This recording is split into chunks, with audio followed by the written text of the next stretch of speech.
The hour is 7 p.m. Having arrived, I'll call to order this regular meeting of Keene City Council. This meeting is being broadcast live on the City of Keene YouTube channel. The video is also streamed on the city's website and is posted on the website by the end of the next business day, barring any technical difficulties.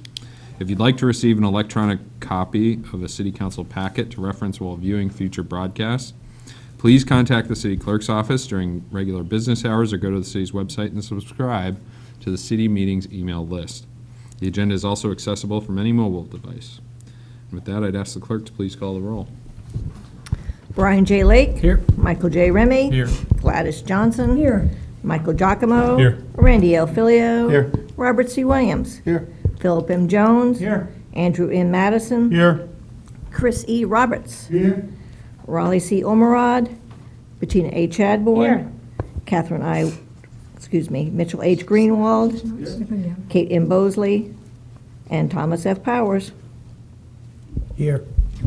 Thank you, and I understand Councilor Workman is requesting the council's permission to participate remotely for this meeting. Is there any objection from the council on this request? Okay. If not, then Councilor Workman, I'd invite her to join the meeting, and she's going to have to give us her name and where she is and the reason for her remote participation and whether or not anyone is in the room with her. I did hear from Council Workman about an hour ago indicating that she was having some trouble with her internet connectivity. She's in another state. Well, that's that for now.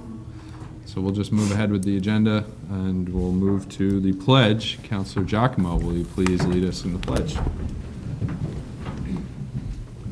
I pledge allegiance to To the flag of the United States of America and to the republic for which it stands, one nation, under God, indivisible, with liberty and justice for all. Thank you very much. So just a reminder that the public hearing and the site visit for Magnolia and Matthews Roads have been canceled due to a noticing issue, I understand, that the petitioner had, so I apologize to anybody that came out for those.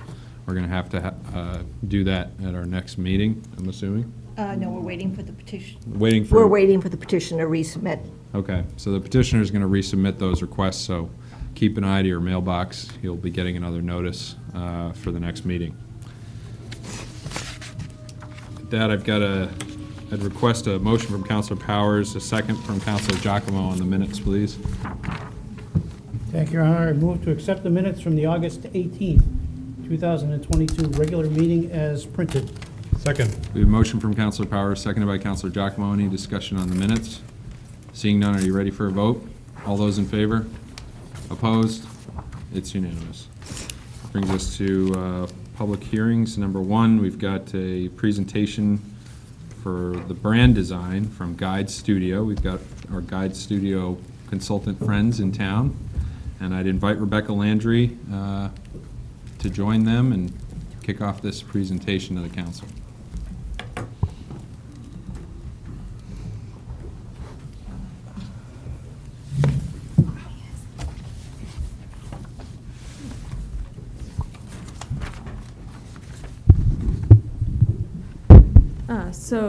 If our AV tech is here, we need the password to log in, and I will do an introduction while we're waiting for that login. Thank you very much, Council. We're happy to be before you tonight. My name is Rebecca Landry. I'm one of the Assistant City Managers and Communications and Marketing Director. Oh, I thought he walked in. Here he comes. So we're here with Guide Studio. We brought Guide Studio on as a consultant last fiscal year to actually help us through our branding and marketing and communications project. They've been working with us through a number of phases with a steering committee, which is made up of city staff from a broad representation of departments, as well as Councilor Chadbourne and the mayor. And we have been meeting numerous times with the consultants to determine what are the objectives of our brand, what are we trying to achieve, how can we make this project succeed for the long term.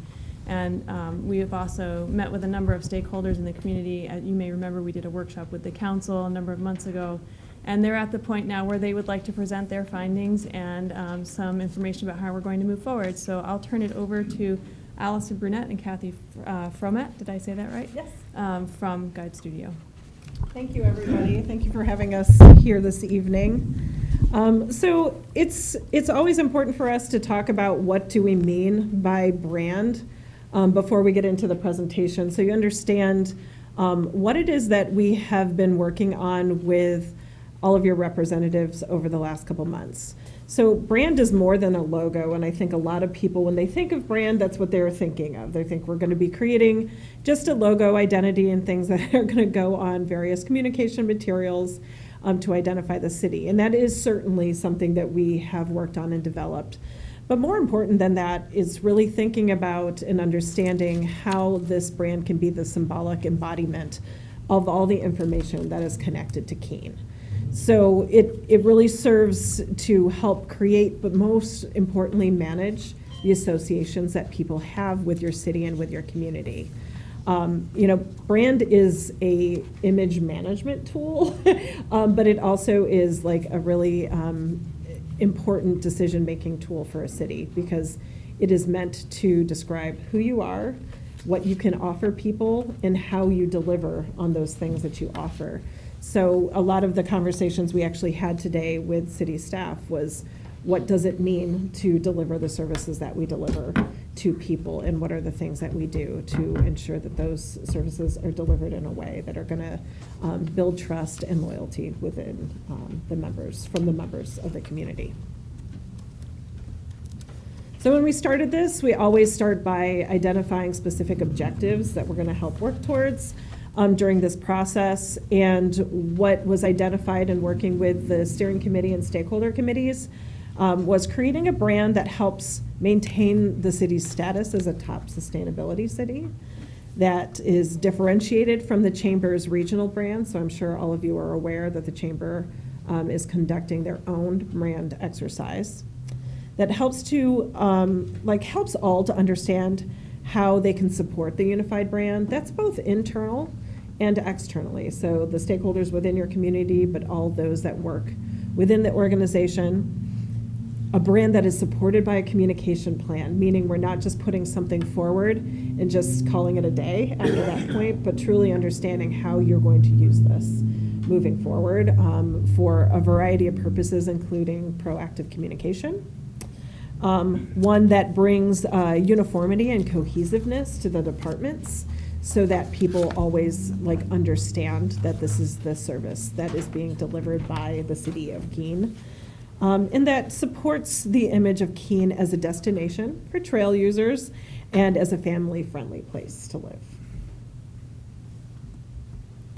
So that process is, as Rebecca described, we always, when we started this work, we did our own research and deeper dive on who you were as a city.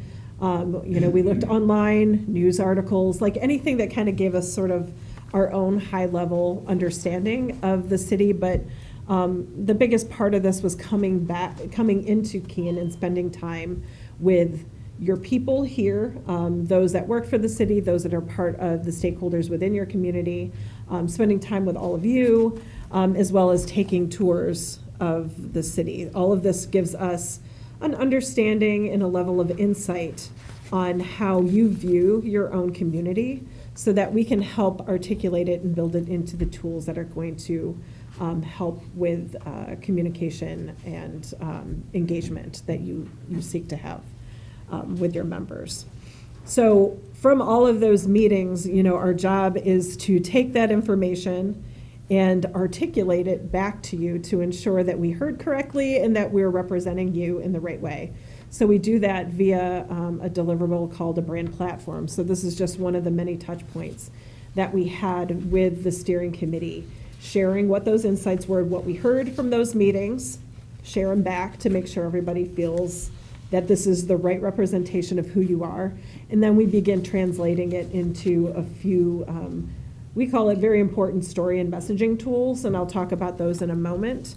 But even those interpretations have been actually put out to the general public. So there was a survey that was put out. There was about 270 responses presenting pieces of what we call our brand strategy or brand platform.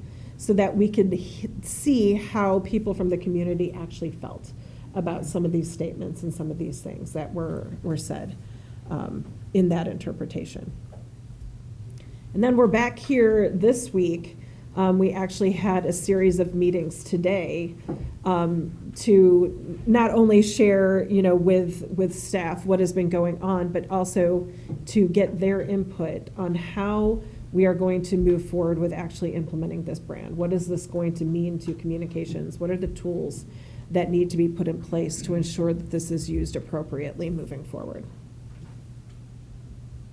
So just to give you some highlights on the brand strategy piece, one of the first things that we do with any of our brand strategies is help you understand your particular audiences. And it's always really easy for a city to say, well, we have to talk to everybody. And that's true.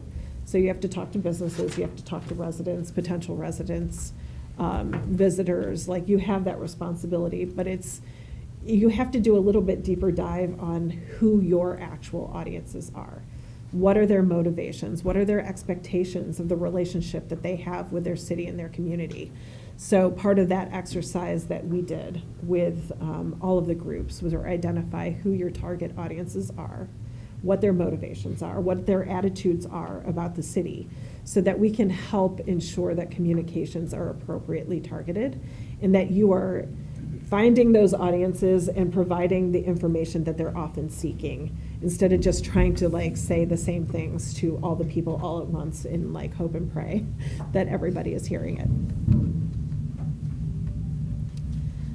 One of the other things that we wanted to do is define what your distinct advantages are, and I'll actually read these to all of you.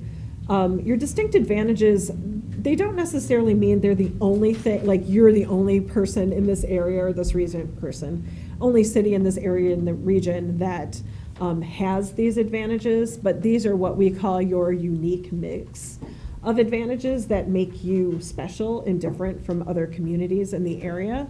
So I'll actually read through what we have identified for the city of Keene. The first distinct advantage is enthusiastic civic engagement. Volunteerism and civic engagement are a way of life in Keene. People take ownership for being good stewards of their community, taking it upon themselves to address and solve problems, rather than waxing poetic and waiting for the city to intervene. And the city views their citizens as crucial partners in the careful and deliberate planning that makes Keene a progressive and well-run community. The standard for sustainability. Sustainability and environmental health are important to Keene citizens. Whether a business utilizes renewable energy sources, focuses on local sourcing, or practices waste reduction through composting, sustainability isn't a trend, it's simply the right thing to do. This conscientious approach to daily life is exemplified in local businesses like the Monadnock Co-op and Country Living Bulk Food Store. Built for active lifestyle. Keene residents are active, starting with access to mountain bike trails and hiking at Mount Monadnock, the second most hiked mountain in North America. The city of Keene also boasts a connective trail system, well-maintained and well-outfitted parks, a robust recreational programming, and complementary to all the city's active lifestyle amenities is Keene's beautiful and walkable downtown and Main Street, set up for exploration without the need for a car. And then the last distinct advantage that we identified is an arts and cultural hub. Keene's beloved downtown Main Street is the cultural center not only for the city, but for the region. Residents take pride in the Colonial Theater that hosts big-name performers. A growing number of creative businesses have opened downtown, including a number of galleries. And Keene's cultural amenities extend into the culinary arts, including the Taste of Keene event and a growing number of destination restaurants, breweries, and coffee shops. So these are all the things that people are attracted to, they love about Keene. These were things that we heard pretty consistently across the stakeholder and the steering committee groups that we talked to. And it also came across in the surveys that we saw online. We also do a bit of an activity around personality, just to understand who you are as a community, because it's important to present that in the way that you communicate and the way your visuals are presented. So the words that were most often highlighted from all of the groups, and those are the big, big red bubbles, are friendly, visionary, creative, authentic, and relaxed. And some of the other ones, including collaborative, innovative, welcoming, down-to-earth, and open-minded, were also often heard from most of the people that we have surveyed during this process. So this kind of makes up how you're viewed and how you should behave and operate. And then from that strategy standpoint, it all comes together in what we call a positioning statement. So I want to emphasize the positioning statement is really an internal statement. It is meant for those who are stakeholders of the community. It's meant for the employees of the organization itself to read and understand and also emulate what is in this statement.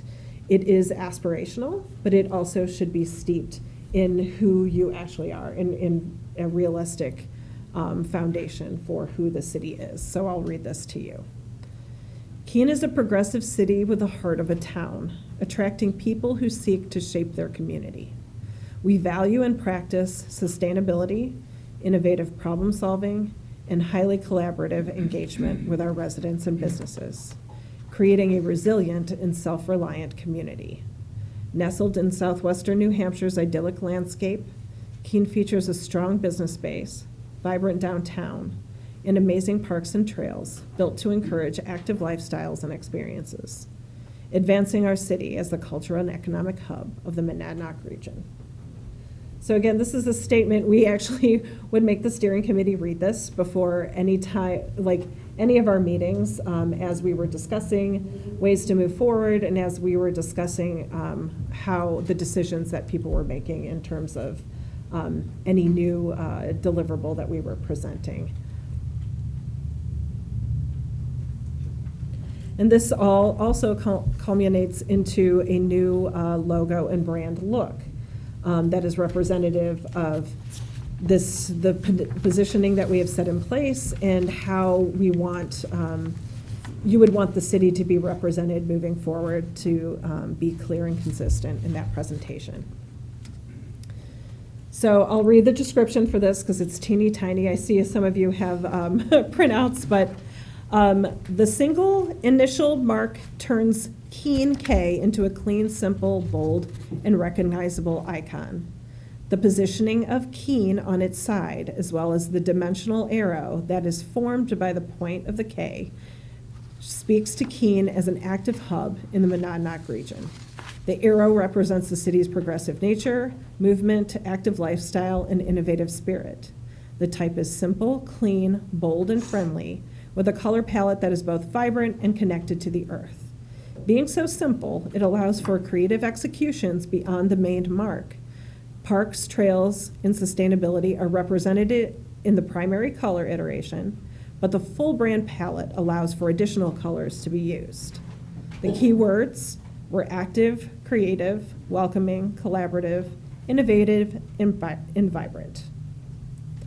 But that might be the main mark, but part of this is also exploring how this is like easily recognized. So of course, we need to look at it in one color, so it's not just about that initial color mark, but also providing flexibility in how it's presented in a variety of ways, depending on how it needs to be used. Including how it's represented in most of your most public-oriented departments. It's important to note that your brand is more than just that singular mark. It's also understanding the color palette that is aligned with that, where that color palette is coming from, and also the typefaces that are being used along with that mark. And it's also important to note that this logo is not going to live ever on its own. It's going to be rare that you just see it by itself. It's always going to be incorporated into a lot of different uses and materials. So it was important for us to explore how this is presented in a variety of ways, including if you are promoting yourself in terms of being a destination, how it could be used in promoting your trails, how it can be identified in signage, how it can be used in a variety of ways, just to show the flexibility of the mark itself. And then also how the majority of people are going to be seeing this, like, in everyday life. So on a lot of your communications materials, on your vehicles, through signage, including what we call swag, the fun things that people might want to have and actually use to represent their connection to the community.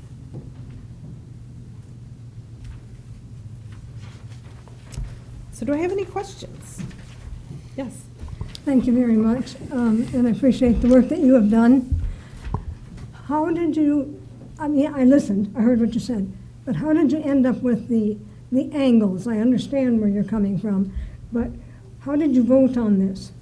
How did we vote on this?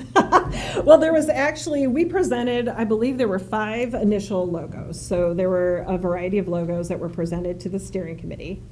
And we actually took the steering committee through a pretty lengthy process. It also includes little worksheets that we have them like think about how they initially feel when they saw all of the marks. We went around the room and we heard commentary from every single steering committee member and what they thought and felt. And then we actually went through a process of elimination out of those 5, and we landed on 2.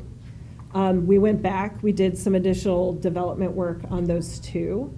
And when we came back, this is the one that the steering committee felt would be the most flexible, the most iconic. It was simple. It would allow them to, it still felt like it was bold and it was more progressive and forward looking, but it also was simple enough that it was not going to compete with other identities that it might have to live along with. So that was that direction. The steering committee really stressed that they wanted something bold that would stand out in a landscape of other municipal brands, but also wanted to be friendly, approachable, and warm. And sustainability was a really important tenet that kept coming back. So naturally, the group was drawn to marks with more greens in them. And as Kathy said, there were 5 original iterations and then distilled down to 2. And of the 2, the group had firm confidence in our last meeting that this really, when they looked back to that positioning statement, that this was the mark that embodied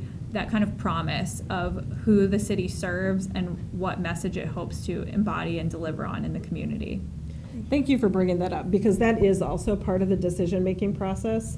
When we get to the end, we do have everybody read that positioning statement, and there is a feeling that it provokes. And so when you look at that and you looked at the other options, this was the one that they leaned to the most. Thank you. Other questions? Councilor Roberts? Thank you for the presentation. It was really good, but I find one thing kind of missing. Before we had the World Series trouble downtown, and we had in 2013, and then what happened during the Pumpkin Fest on 2014, parents used to come to Keene. Keene the parents would come to Keene, say, I like Keene, I like what's around Keene, I want to send my children to Keene because I think it's going to help them grow even outside the college. Sure. And now it's kind of, this stuff that we have is really good. A lot of it's good for the people who live in Keene, in tourists. But if we really want to grow as a community, we need to get back to where we had kids come to Keene, graduate and say, I want to stay in Keene. I want to teach in the Keene school system. I want to work in Keene. I want to be a nurse and work at the hospital. All our big employers. So how do we put that together? Because I think Keene is the second or third largest employer between the school district, Keene, and the hospital. Right. Actually, that was actually a big focus of our conversations today. So we're showing you sort of the result of like diving down to who you are and sort of the foundation of the story of who you are, and then visually how that's presented. But the next step of this is how you actually implement it. So it's one thing to hand these pieces to you, but it's another thing to say, okay, how are we going to use this when we think of telling specific stories around Keene? So what you're talking about is sort of that relationship with Keene and the college and people who might be coming here from all around, and what is it that their children are going to get from being a part of this community, even if it's for a 4-year period of time, so that they become enamored with what you have to offer and they decide to stay. So that is a huge part of that communication effort and that communication plan that we're working now with the steering committee to build, because it's one thing to give these things to you, but it's another thing to say, you need some very specific messaging that's going to highlight those things that are going to attract that specific audience. So that is something we are working on right now. Thank you. I think to that point too, sometimes brand is distilled down to just the message and the mark, but I'm a big believer that brand informs your values or reiterates your values, and it impacts the customer service delivery. And every single element of the city is in customer service, whether it's serving residents or the regional workforce, or the huge asset you have in students that live here and their families that will visit them over the course of their 4 years at Keene State. So if you think about it this way, and we really challenged staff on this morning and this afternoon to say, we want this to be more than just a mark that's on your business card. We want it to have meaning when you wear it on your chest. These are the values you represent, and this is the service experience that we want every single person who interacts with the city to have. That may be coming in and getting a building permit, which is never really a fun process for anyone. Or it may be attending an event downtown, which maybe the city isn't necessarily the organizer, but post 2013, the city has a robust process to ensure safety and positive experiences at community events. All of those are just stacking those building blocks of positive and memorable experiences, where when people think of this community, they not only think of the friendly faces that helped them, they think of those powerful, memorable experiences they had here. A real human element. And while a brand can't necessarily solve the challenges that have been years in the making, it can be a really powerful tool to help your community reach those goals and to have your entire organization be on the same page of what those values are and what it means to give someone Keene customer service. Yes. To a follow-up, to go the way directly to where you're at, is we're having a big event in the park this weekend. It's going to attract the people from all around. Yeah, and we have to have a way to convince those people to come back when it's not busy, to stay in a hotel or to eat downtown or buy something or go to the theater. And so, thank you for going that way. All right, thank you. Further comments or questions? Councilor Jones? Thank you. And we are going to do the same, we're going to recognize the same rules that we usually do. Oh, I'm sorry. Thank you. Tell you the truth, was always stand when you're talking to the dais. No. That might have changed. It doesn't matter. According to me. A lot of times when you're doing, and I know when you're doing a marketing program, and I noticed this when we had our meeting at the airport, you asked us for all the positive things about Keene, but you never asked for the negatives. And you wrote a great positioning statement, but sometimes you can take, adding on to what Chris already said, you can take some negatives and turn them into positives. For instance, people say we're too far from an airport. I say we're ideally located within 90 minutes of both Hartford and Manchester airports. You can always turn those around, and that should be part of your positioning statement. And my other thing is, and that's just an example, I mean, there's a ton of negative things that you can twist around into a positive. The other thing is, find yourself in Keene. Is that a tagline? No. So those are just examples. We are actually working right now. So what you're actually talking about is not necessarily the positioning statement, but what we call the key messaging around your brand. So there's some pieces that we didn't share with you, but we did address some of the negatives. We called them, they were some of the perception issues that we identified. And what you do is you use key messaging around some of those perceptions, and they all align. So there's much more than just these pieces. I will state personally, I don't believe in taglines necessarily, because I think cities are far too complex to lean on one statement to address the variety of communication issues that you need to address and the audiences you need to address.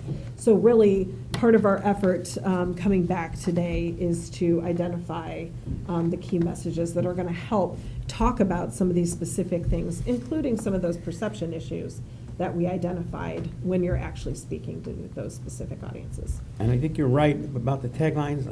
I like taglines, but you've got to find the right one. I mean, I've done them for industrialized products, which is a whole Right. lot different than what you're taking on Right. here. You've got a whole lot to manage here. And that's why I asked that question. Yeah, and it's not that, I guess my take on them is that they have to happen more organically. Meaning that after a time, if you're using specific messages and there's one that resonates so much that people have adopted it, that's probably the right tagline. But for us to come in when you're beginning this entire process and starting to initiate it and say this is your tagline is probably not the best move, in our opinion. Thank you. Further questions or comments? All right, thank you so much. Thank I hope you. you've enjoyed your We have. second or third visit to Keene now. Yeah, it's awesome. Thank you, Rebecca. Yeah. Thank you.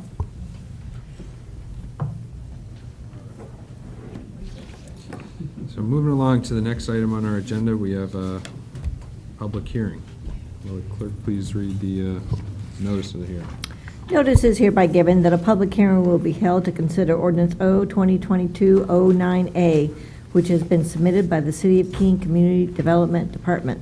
The ordinance proposes to amend several sections of Chapter 100, the Land Development Code, to include change the minimum lot size in the rural district from 5 acres to 2 acres, change the display uses that are permitted within the Conservation Residential Development Subdivision Regulations in Table 8-1, and the permitted uses section of the rural low-density and low-density 1 districts in Article 3, modify the density factor and minimum lot size for the rural district within the CRD regulations to 2 acres per unit and 32,000 square feet respectively, add density incentive options to the CRD regulations, including an open space density incentive, a solar incentive, and a workforce housing incentive.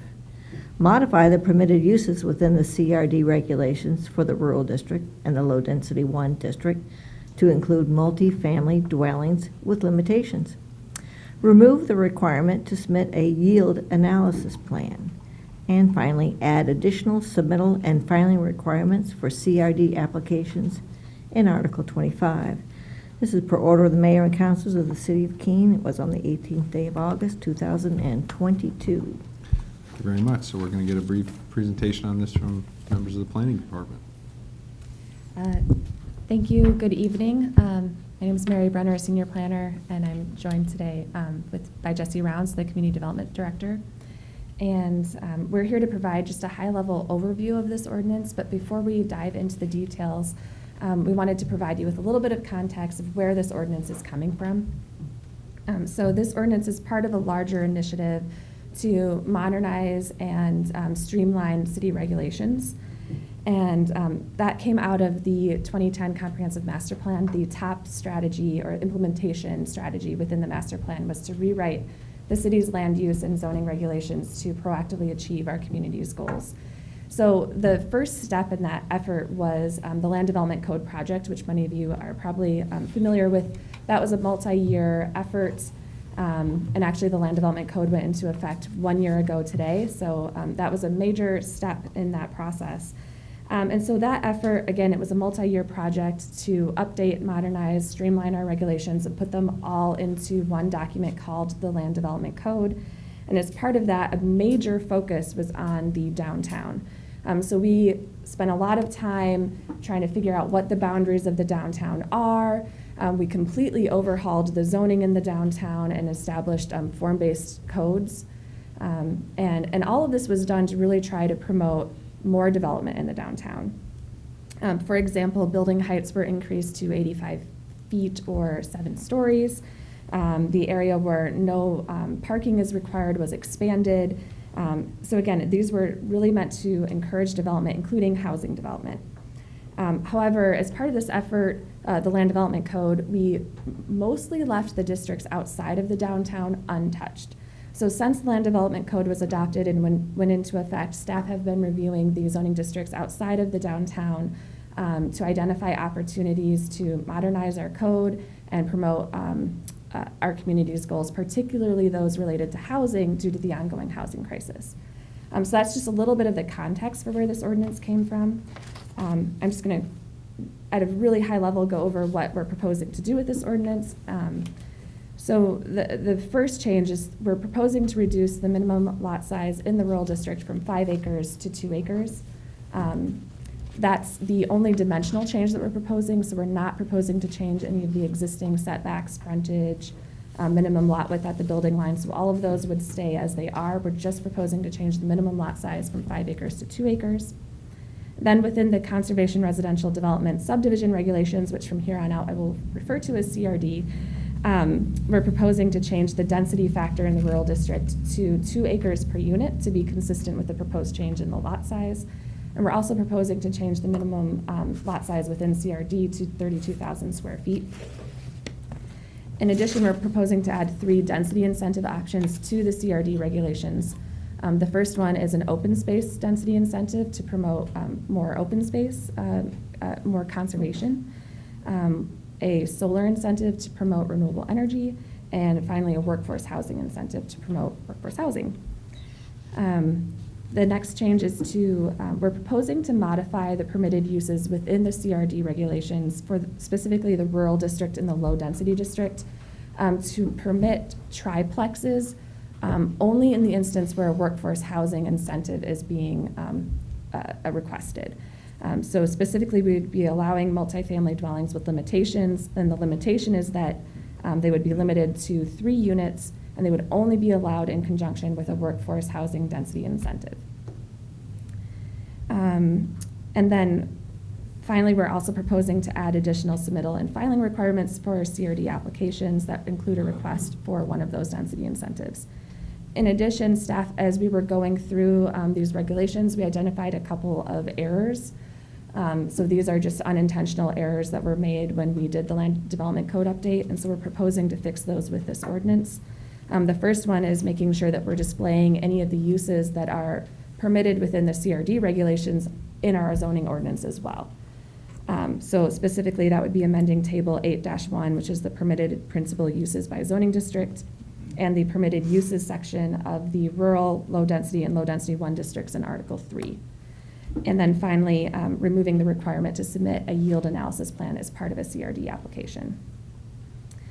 So the intent of these proposed changes is to expand opportunity for housing development within the rural district while maintaining and protecting environmentally sensitive areas such as steep slopes and wetlands and other areas that the community has identified for preservation. In addition, the intent of the proposed density incentive options within the CRD regulations is to promote community goals related to open space preservation, renewable energy, and providing a balanced and diverse housing stock. So this ordinance was introduced and went to City Council for a first reading on July 21st. The public workshop was held on August 8th. At the conclusion of the workshop, the planning board voted to find that the ordinance is consistent with the master plan, and the PLD committee voted to request that the mayor set a public hearing date. And I know that was a very high-level overview, but with that, I'm happy to answer any questions before we move on to the public comment portion. All right, thank you, Mary. And Jesse, any burning questions from the council? Okay, thank you very much. So this is the public's opportunity to weigh in on these proposed changes, and I'd open up the public hearing and open it to anyone who wants to speak on this. I just ask that you approach the microphone and state your name and address for the minute taker. So who's up first?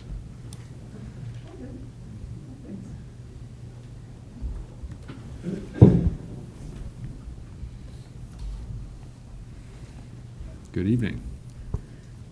Good evening. I like to go first because I get nervous, so get it over with. Okay, so good evening. My name is Eloise Clark, and I live at 1185 Roxbury Road in the rural district of Keene. I've served on the Keene Conservation Commission for 2 tours of duty from 2005 to 10 and 2017 to the present. I was chair for much of my first appointment and served as vice chair the second time around until recently. I also served on the committee that developed the Hillside Protection Ordinance. I was an active member of the Friends of Open Space in Keene for 12 years. I wanted to compliment the city staff and joint committee about revisions to conservation residential development incentives. Some creative thinking and thoughtful problem solving went into the new incentives of land conservation, solar applications, and affordable housing. I'm particularly pleased about the identification of primary and secondary conservation areas. Although I really would like to see development have to abide by both primary and secondary standards, not just if it's convenient for the applicant. I wish the same sort of safeguards would be adopted for new development in the rural and low-density districts, however. Specifically, I'm very concerned with the reduction of lot sizes in the rural district from 5 acres to 2. This momentous shift in the Land Development Code will really change the character of Keene. It will bring the busyness of the valley floor onto the hillside surrounding the city hub. If you've ever been to a metropolitan area, you'll notice houses and development has crept up the hillsides. Do we really want or need suburban sprawl in our rural areas? Do we really want to lose the wonderful mix of urban and rural areas we now have? A number of years ago, I attended sessions seeking citizen input about our city-wide vision for how Keene should look. This was in preparation for the 2010 master plan. The rural district was much valued by participants. People really appreciated that Keene wasn't like other cities with suburban sprawl.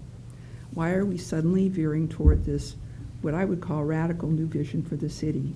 Why can't we have a citywide discussion about the zoning districts before these amendments are adopted? I would like to remind the council of its goal and commitments to prevent flooding in Keene.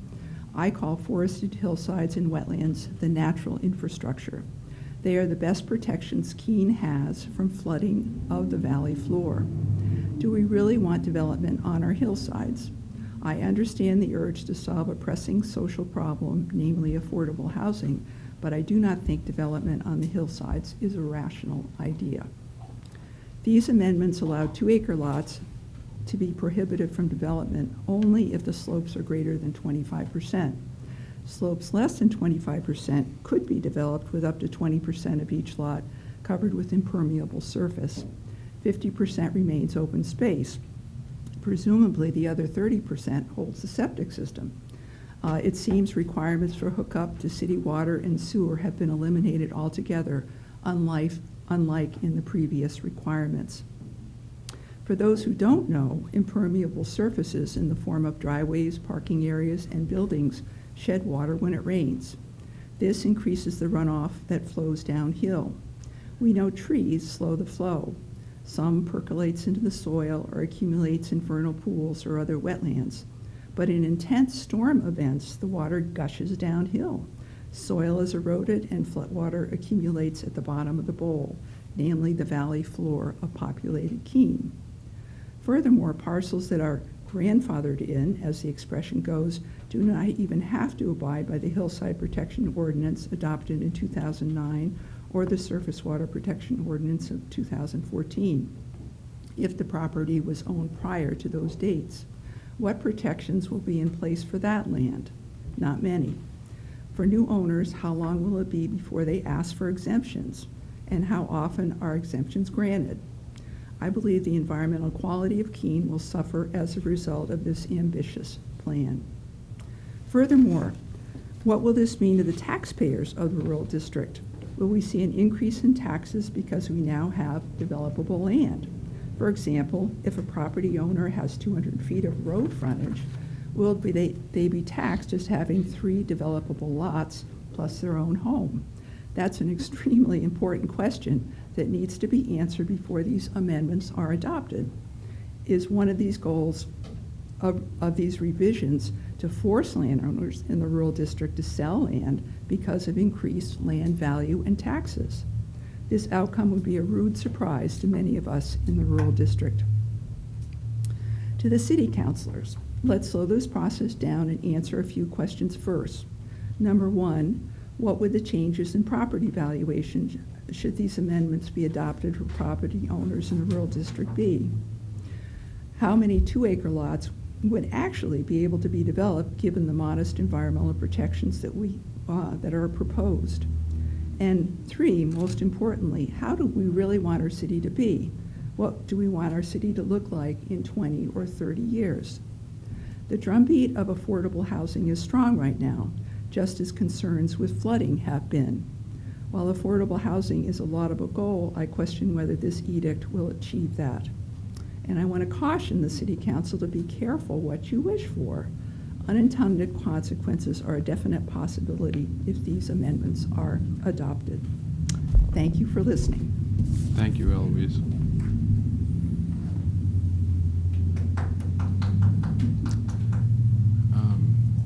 Yes, sir. Oh.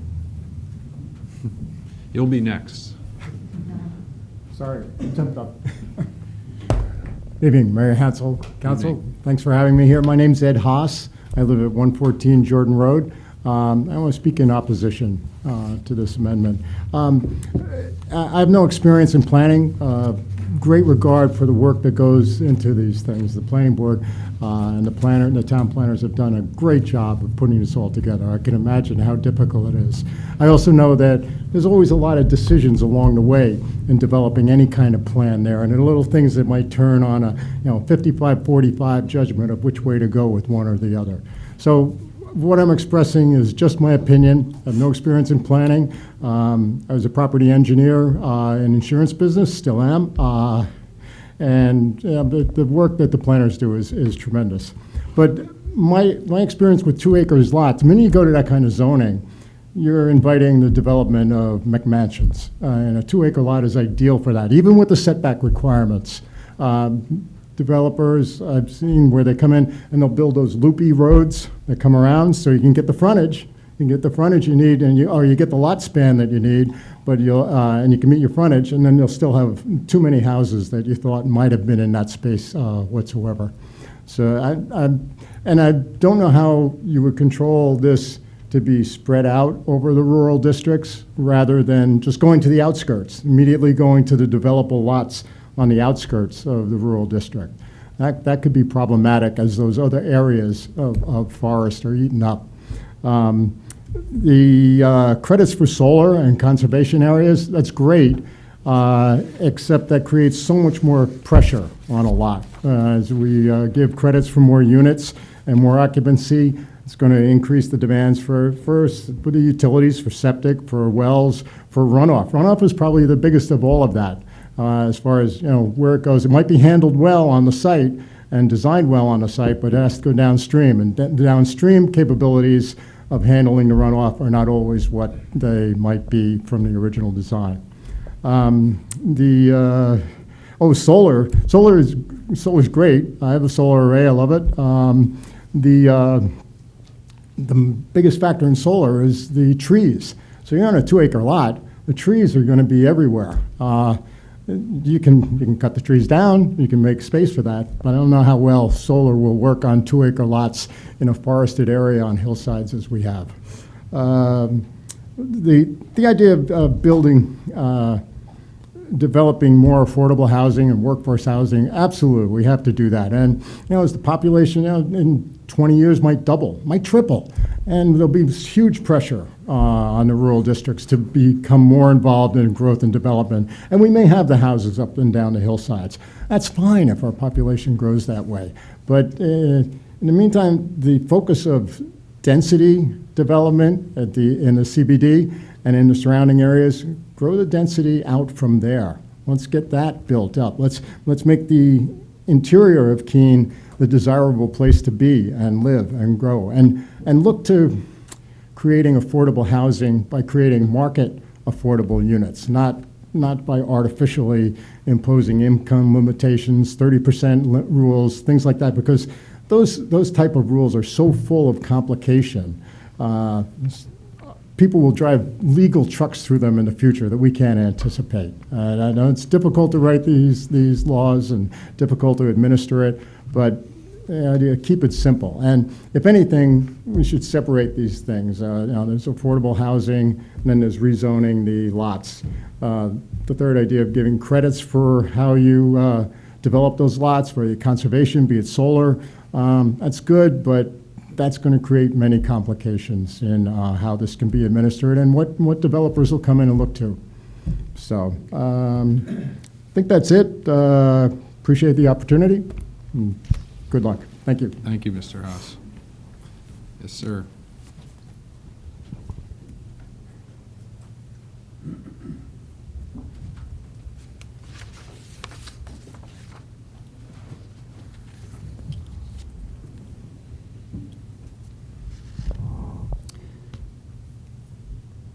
Matthew Hall, 431 Hurricane Road. I'll try to keep it simple. What we're talking about is quality of life. That's what keeps the old timers here, the people that were born here.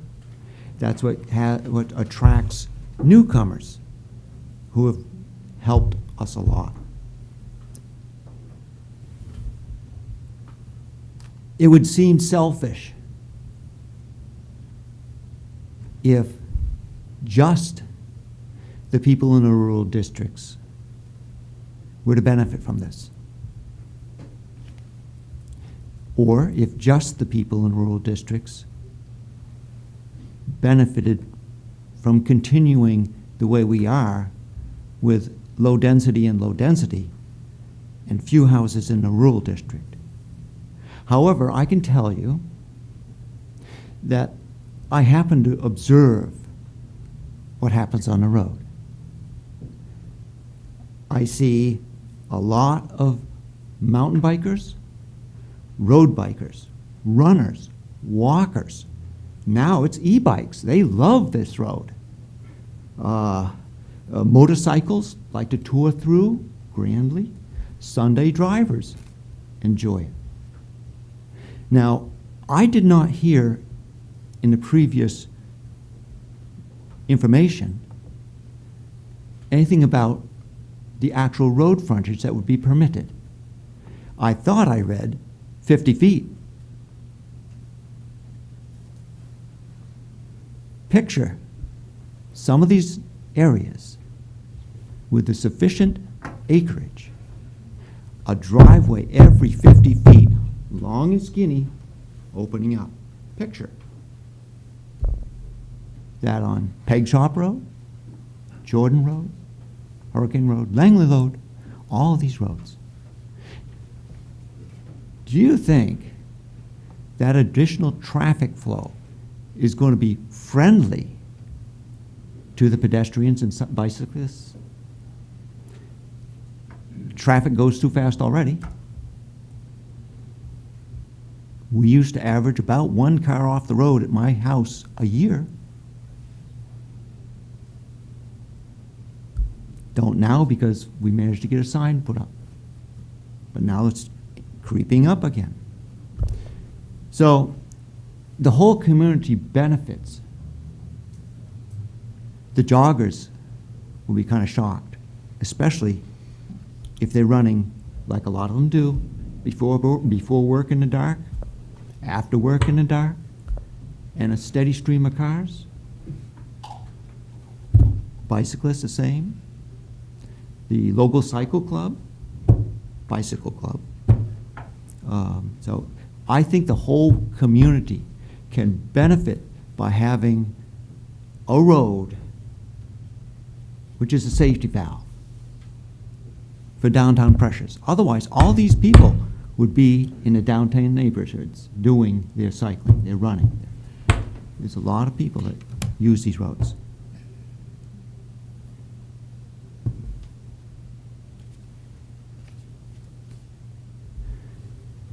I think this is short-sighted.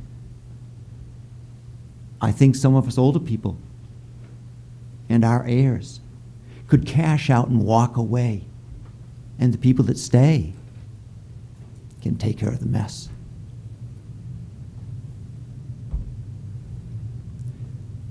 You need to think long-term. In China, they think 1,000 years ahead. They don't think 25 years. They think long-term. Now, we don't need to think 1,000 years ahead, but just say 2 or 3 generations. Why did you come to Keene? Why did you stay in Keene? Yeah. So I would say, pay it forward. In my age, it's not about me.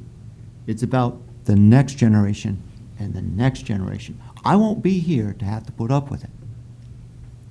A lot of you folks will have to. So don't kill the goose that laid the golden egg. Thank you.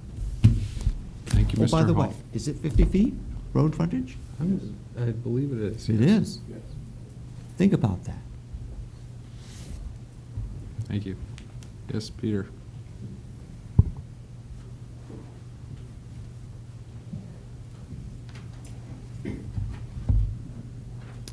Thank you, Mr. Mayor and City Council. Peter Hansel, 61 Bradford Road. I'm kind of wearing 2 hats tonight. One, as a former member of the Friends of Open Space that Eloise Clark pointed to earlier. I was also on the Conservation Commission many years before she was.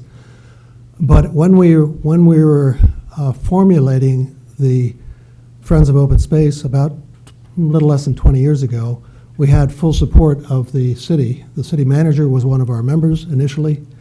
The city planner came to our meetings. It was established after a public meeting that said people in Keene are very interested in maintaining the value of open space. So our group was formed to educate, advocate for open space. We participated in passing some of the ordinances that Eloise talked about for hillside protection, and we had educational programs on what happens when our hillsides and our lands are overdeveloped, what that causes for flood runoff and so forth.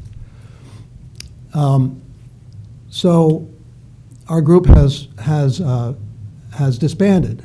Fortunately, we have in Keene other groups that have taken over the mantle of that, namely the Monadnock Conservancy and other groups like that who are pushing every day to educate us and work towards maintaining the type of open space that we need in our communities all around Keene. One of the key foundations for that is keeping our development in a core of a city and allowing the surrounding areas to be left undeveloped for the use of not only human populations but the wildlife as well, for wildlife corridors and so forth. Keene has done a terrific job on doing that, and our whole region, I think, can be commended on just keeping in mind the needs of open space, the values of open space. So I'll put on my other hat, which is a landowner,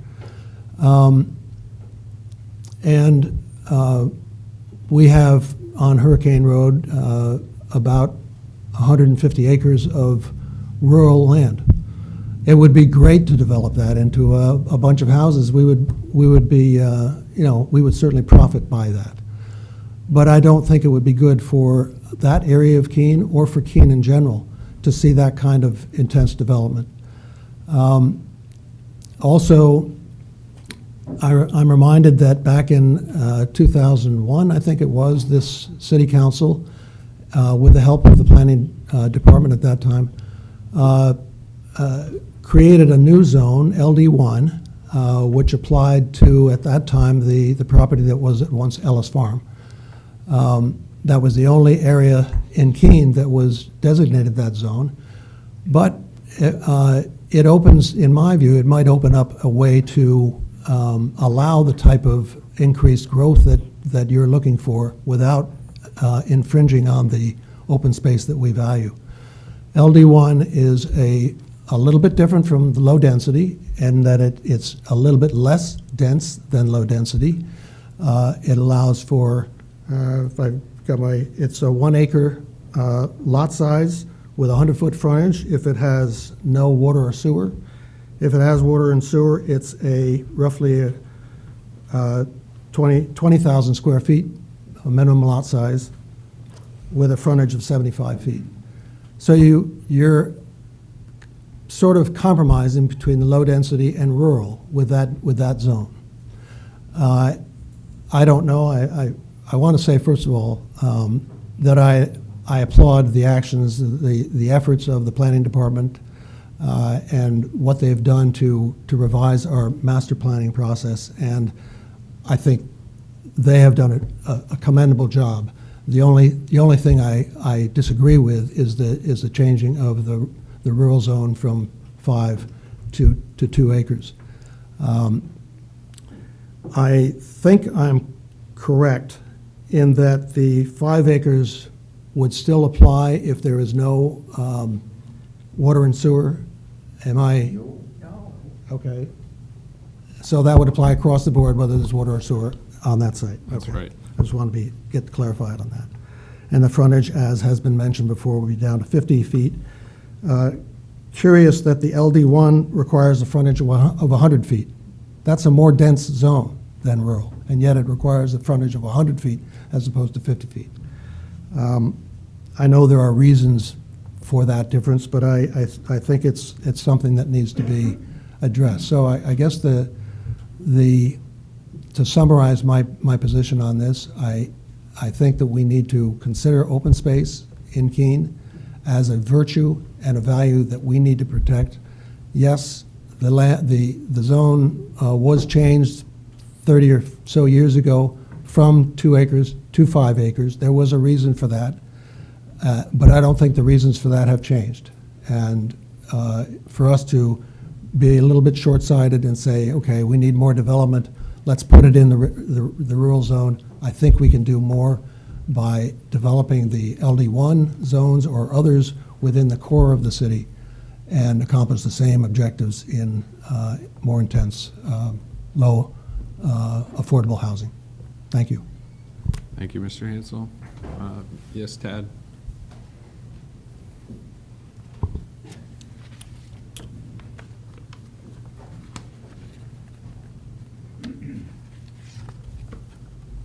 I may have a little more edge than the previous speakers. Just your name and address. Mayor and City Council, I'm Thomas Lacey, 241 Daniels Hill Road. I'm opposed to these proposals, especially changing the minimum lot size from 5 acres to 2 acres in the rural zone. Under the umbrella of the master plan, Keene's land use code was rewritten just last year. A change of this magnitude was never even mentioned. I find it shocking. I do participate in the planning process. I did participate in the master plan. I have been on the Conservation Commission.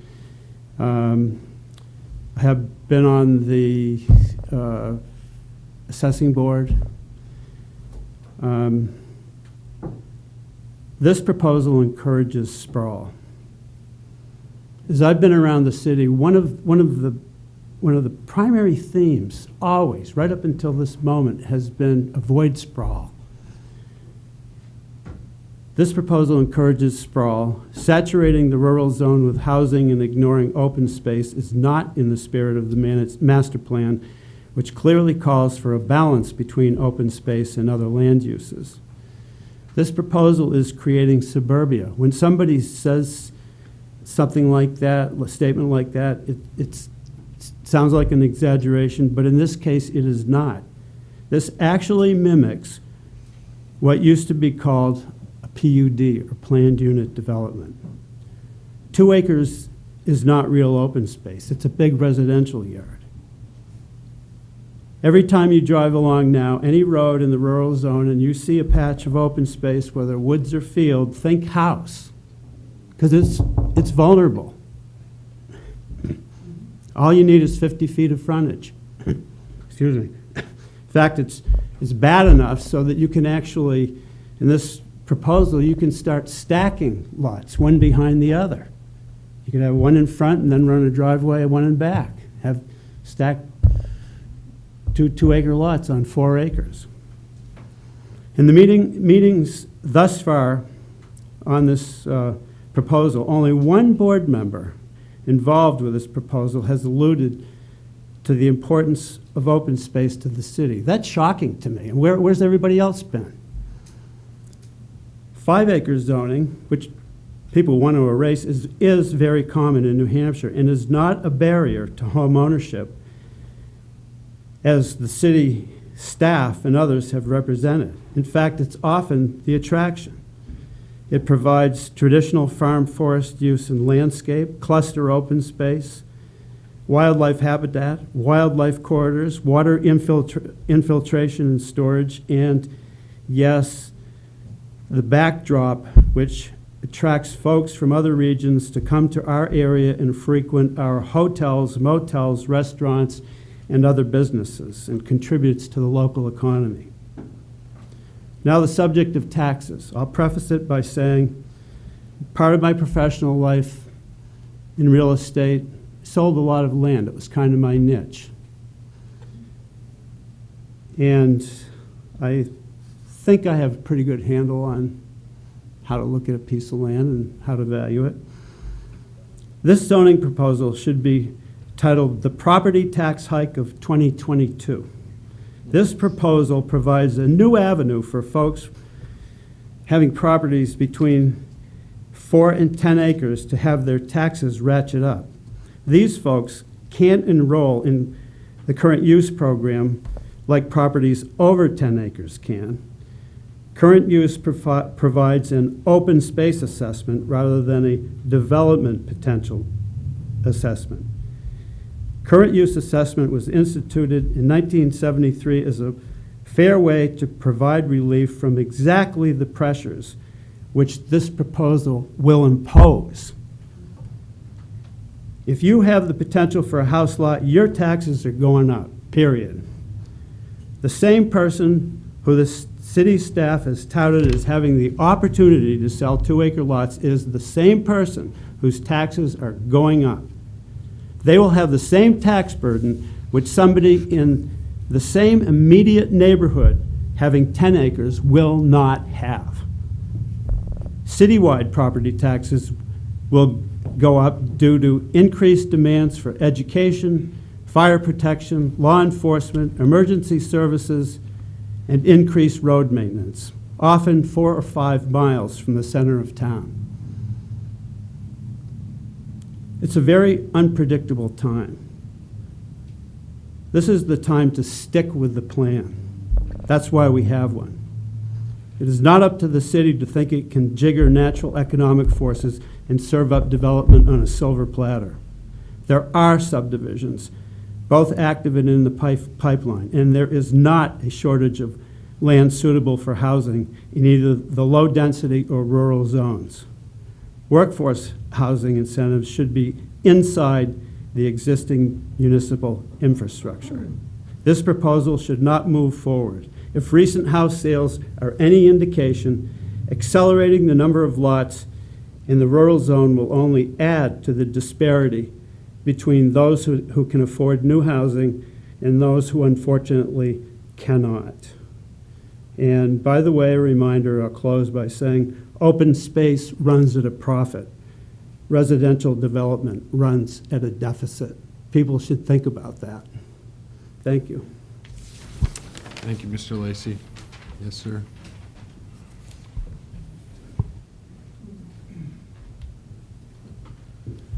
Hello. Paul Venezia, 75 Nims Road in Keene. I'd like to lend my voice to opposition. I think these things have been stated clearly before me. I'm not going to get back into them. This is a bad idea. The ramifications of this far outweigh any benefits, as I think you've heard. And it struck me that when I fly into some metropolitan areas around the country, and you fly over the areas outside, it's all cookie cutter McMansions, all anonymous. That's not us. This would turn us into that. I don't want to fly over Keene and see that. So count me as opposed. Thank you. Thank you, Mr. Venencia. Yes, sir, in the gray.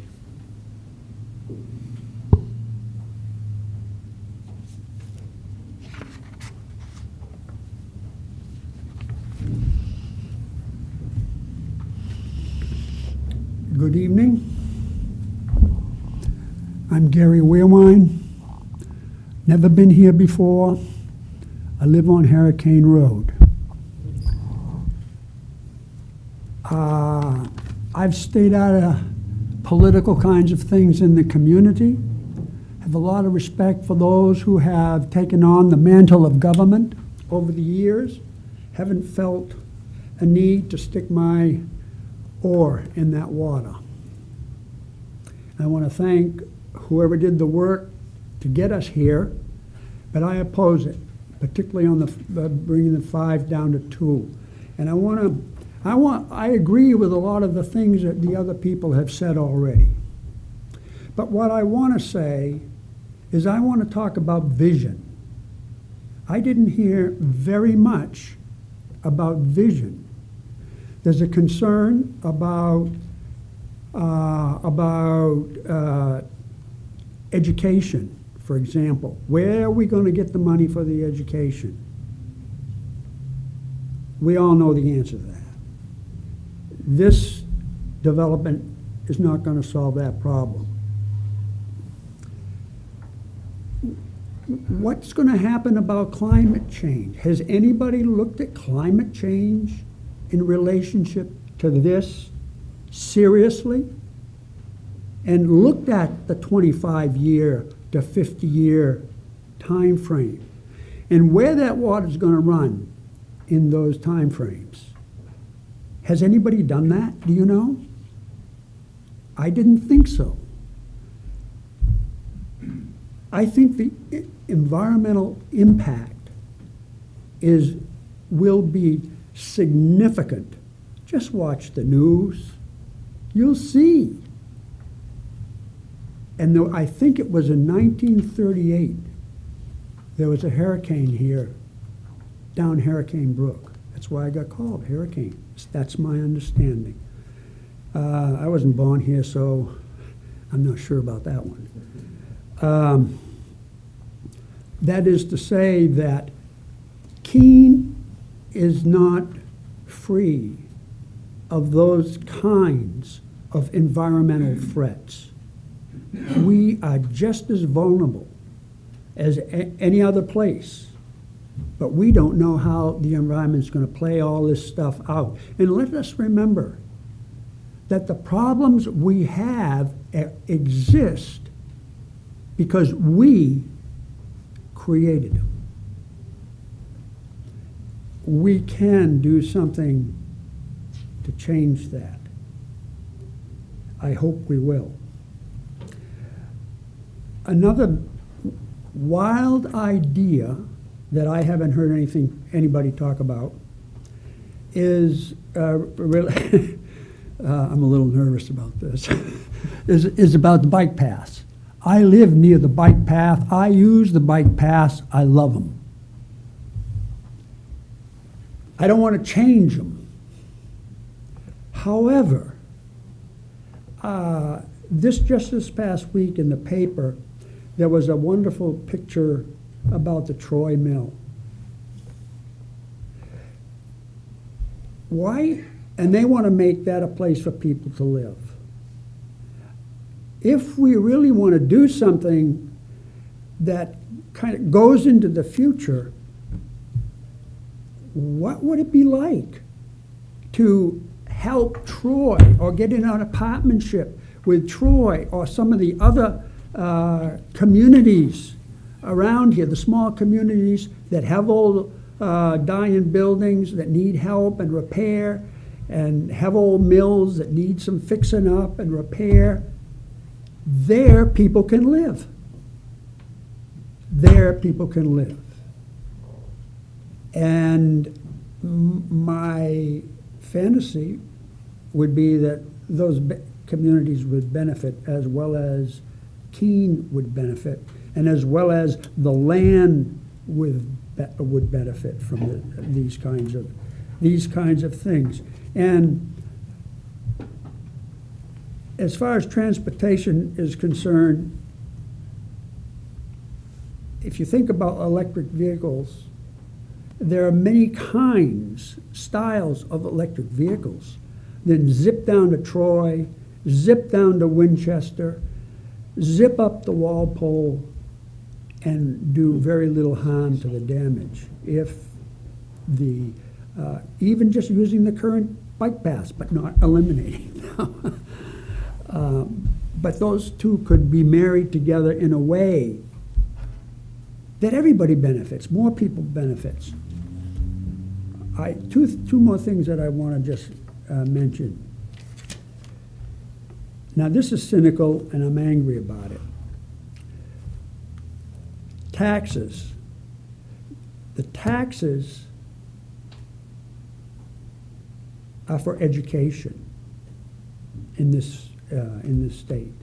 We don't have enough taxes to pay for decent education here. We have very good teachers, very good system, but we can't maintain it. At least that's what I hear from my friends who are teachers, and my wife who was a teacher. There are better ways to find the money, not only in Keene but around the state, than just keep taxing land. And wait a minute, my pages got a little mixed up, so if you'll excuse me just one sec.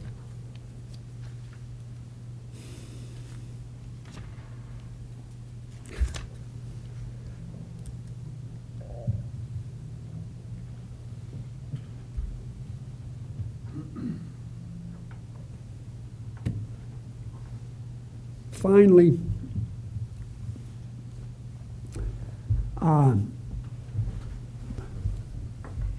I would like to remind myself, as well as all of us, we stand and sit and converse on native land. We, as far as I can see, we're all whites. We took it from them. Our ancestors took this land from them.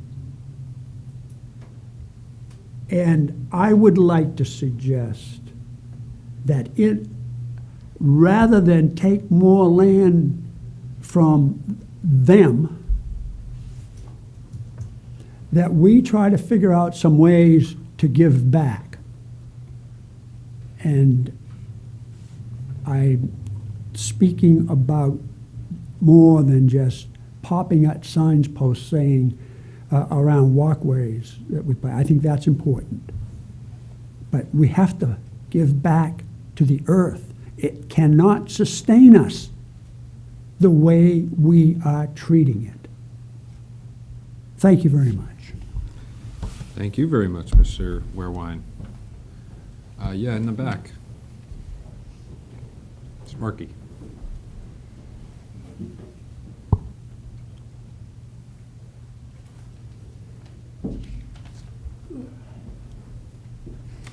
Hello, everyone. Representative Sparky Von Plinsky, 18 Allen Court, which is not zoned rural.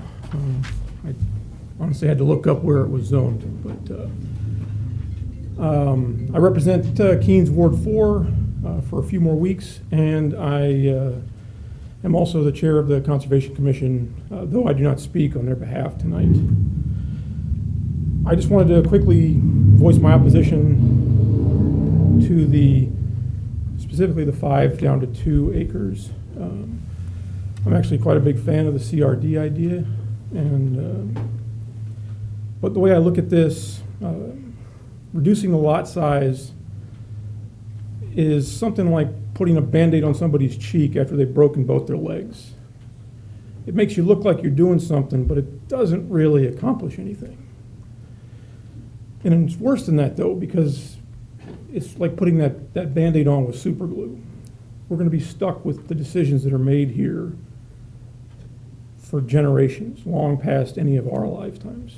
Taking that character that it is Keene is the reason I moved to Keene in the first place, and turning it into any one of the dozens of places that I've lived around the country where sprawl is dominating. I don't want to rehash what everybody else has said, but it's not that hard to find evidence of what can happen with 2-acre zoning or with sprawl encouraging zoning practices. All you have to do is drive to Fenway, drive to the seacoast, drive to Maine. All those towns in between here and there, Nashua, I shouldn't say specific towns because I actually like most of them, but a lot of them used to look like we look now, and they don't look like us anymore. You've got, I mean, you know what they look like. You can drive on 101. You know what they look like. And I would hate to see Keene lose a character that's several hundred years in the making. And I think that reducing that lot size from 5 to 2 would do exactly that. And I think it would happen faster than we all think it will. Again, I don't want to rehash what everybody else has said. So I thank you guys for your time and for your service to Keene. Thank you, Representative. Yes?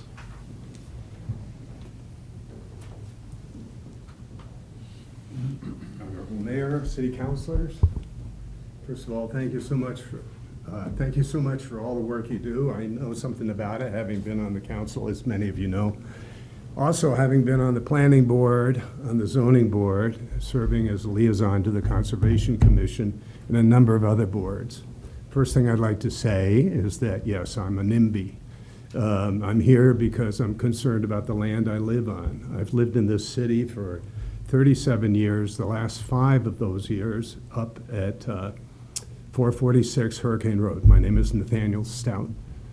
I'm a NIMBY partly because there's a great, beautiful park, untended at the moment, in my backyard. It's called Stearns Hill. And when I was on council, we made an effort to restore it. And it needs constant maintenance, just like any park does. So one question I have, and I'd like to ask 5 questions without expecting an answer.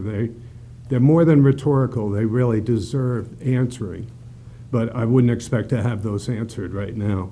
First of all, how many CRDs have actually been implemented? Conservation residential districts are difficult to implement. They're no panacea. We've seen them go wrong. So keep that in mind when you're thinking about development. As a percentage of the overall housing need, how much does this move to go to 2-acre zoning really relieve that need? Has anybody ever answered that question? Do we really resolve a lot of the housing problems? I think not. What are the effects on the tax rate? Well, most people accept that when you're building houses, children need to be bused, they need to be educated, and generally speaking, they're not going to add a heck of a lot to the tax base. And with our state's archaic tax system, we don't need to exacerbate a problem.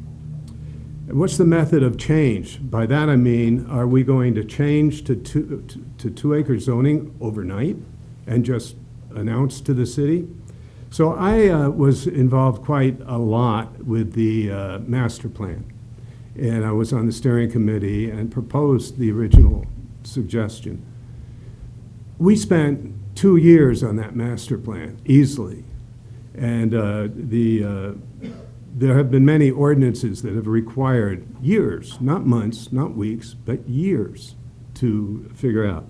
So I'm not quite sure why this 2-acre zoning is coming at us at such an accelerated rate. Now, maybe I'm wrong. I've been distracted of late, and I haven't kept up the way I wish I had. But it seems to me just intuitively that this is a really accelerated process in a decision that's going to make a huge difference down the road.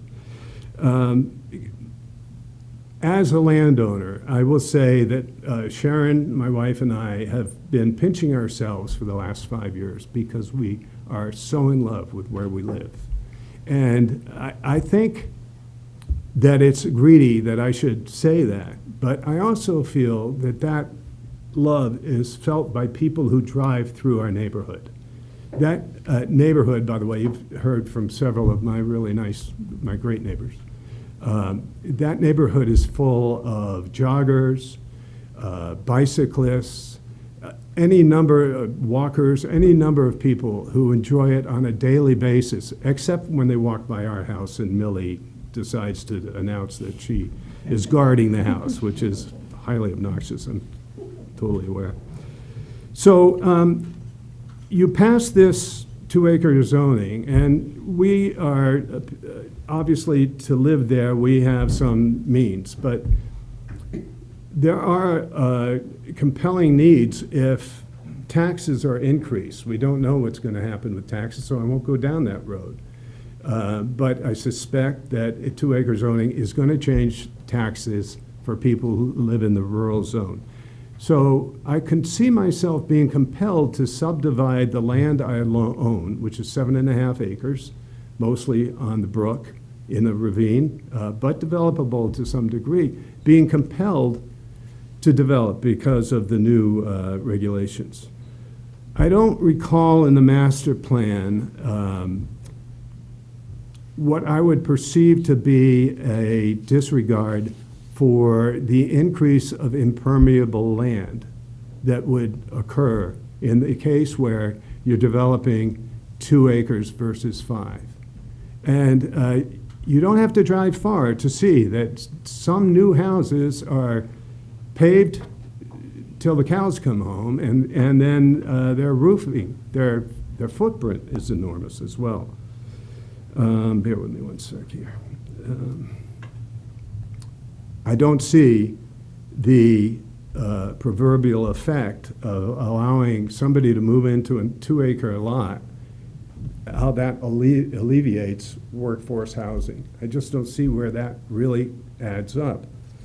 And what are the effects on the wildlife corridor?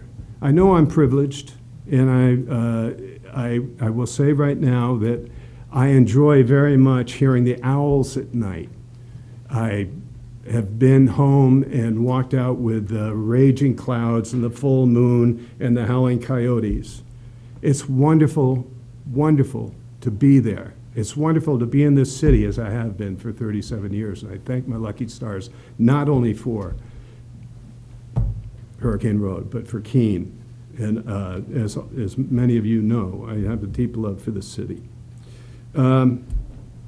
So I won't bother you any further, other than to say that maybe this could work out. But it seems to me the accelerated process is doing the city a disservice. Thank you. Thank you, Mr. Stout. Yes, sir.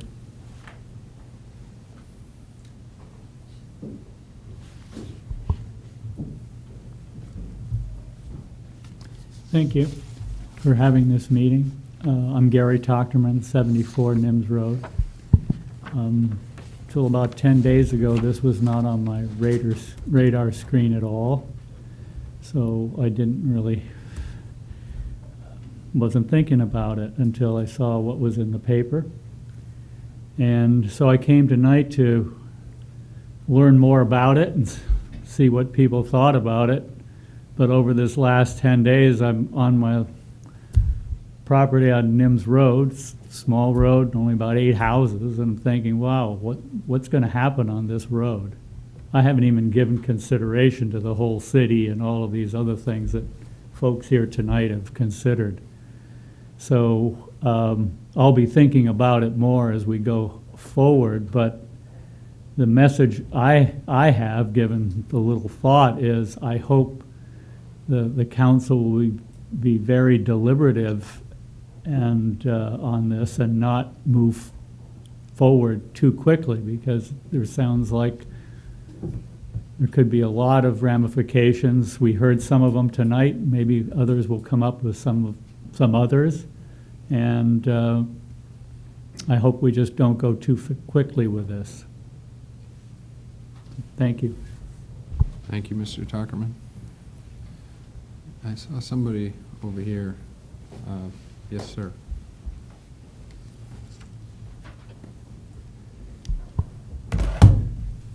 I am Walter Lacey, 230 Daniels Hill Road. And just for the record, the acoustics in this place for untired ears is tough. I don't think I'm alone. Before I submit my personal feelings about this proposed ordinance, I would like to ask a very basic question. Where did this come from? Who owns this? Whose personal ideas are before us that have taken on such an urgent, fast-tracked statutory rush? I think an open process owes that explanation. Well, I would just say it didn't come out of nowhere. What's that? It didn't come out of nowhere. This has been somebody's worked. pushing it, and the reason it's going so fast is troubling to me. No, I can understand you feeling that way. I just want to make clear for the record, we have had workshops on this. It has been before the planning board, planning licenses and development committee. So it's not like this is the first time that it's getting prime time. That's the only Okay, well, I guess would it make. hasn't been publicized well, and also, I mean, any connection between, ties to affordable housing should be examined, scrutinized a great deal more. Anyhow, that's troubling. There's a push to this that is very unrealistic and is totally denying any that people live in the rural zone. I speak in opposition to this proposed change to the minimum lot size in Keene's rural zone. Keene is a very special place, and a good measure of that appeal is its rural nature. A bustling downtown, surrounded by wooded hillsides with undeveloped land a stone's throw away. Fields, forests, well-spaced houses define the rural zone and its low population density. The 5-acre minimum lot size has, in recent years, helped preserve the country feel of much of Keene. Reducing the minimum lot size from 5 to 2 acres will essentially destroy the country nature of Keene's rural zone. Fragmented development will become the order of the day because of financial pressures born of increased taxes or the opportunity to make a quick buck. No more rural zone as we know it. With exploitation replacing conservation as a city goal, I can't imagine landowners undertaking conservation easements in the future. Development and change will continue to occur, and I fully accept that fact. It should be evolutionary, however, not revolutionary. The Keene of today is not that of my youth, and vastly different from that of my ancestors. Pursuing individual, targeted projects would be a far better development strategy than implementing a sea change. Isn't that what zoning variances accomplish? Value and preserve the things that make Keene special as long as you can. Follow the master plan and develop outwardly from the city core. A wholesale change to the rural zone such as this throws the master plan out the window.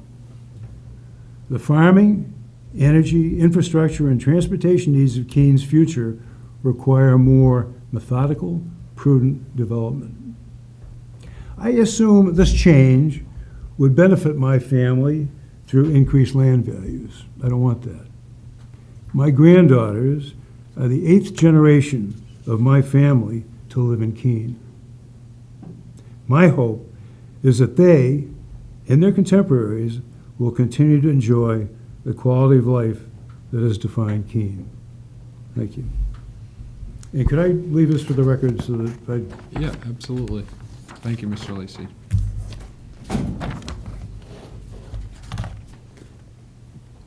Thanks. Yes. Thank you, Mayor. Thank you, Council. Appreciate the time. My name is Cole Mills. I live at 68 Langley Road. I guess my first question, as I look over the group, is anyone here in support of this ordinance? So we got one person, who I'm sure we will hear from. But I think a lot of people have said things very well. I didn't know if I was going to make the meeting tonight, so I did put most of my comments in writing, which you have before you. As I think about this, you should always say, is there something positive about this ordinance? And there's actually something positive, and that's that I get to see the Lacy brothers, who are my neighbors. I haven't seen them since COVID started, so I'm just glad they're doing well and good to see them. I do share their opposition, obviously, to moving from 5 acres to 2 acres. It's basically taking paradise and putting in a parking lot, to paraphrase Joni Mitchell. Best example to talk about this when we talk about taxes would be to look at my land. I've got 5.64 acres. The lot value is roughly $70,000. Because that now can become 2 acres, that now moves it to about $120,000. That's a $1,500 increase.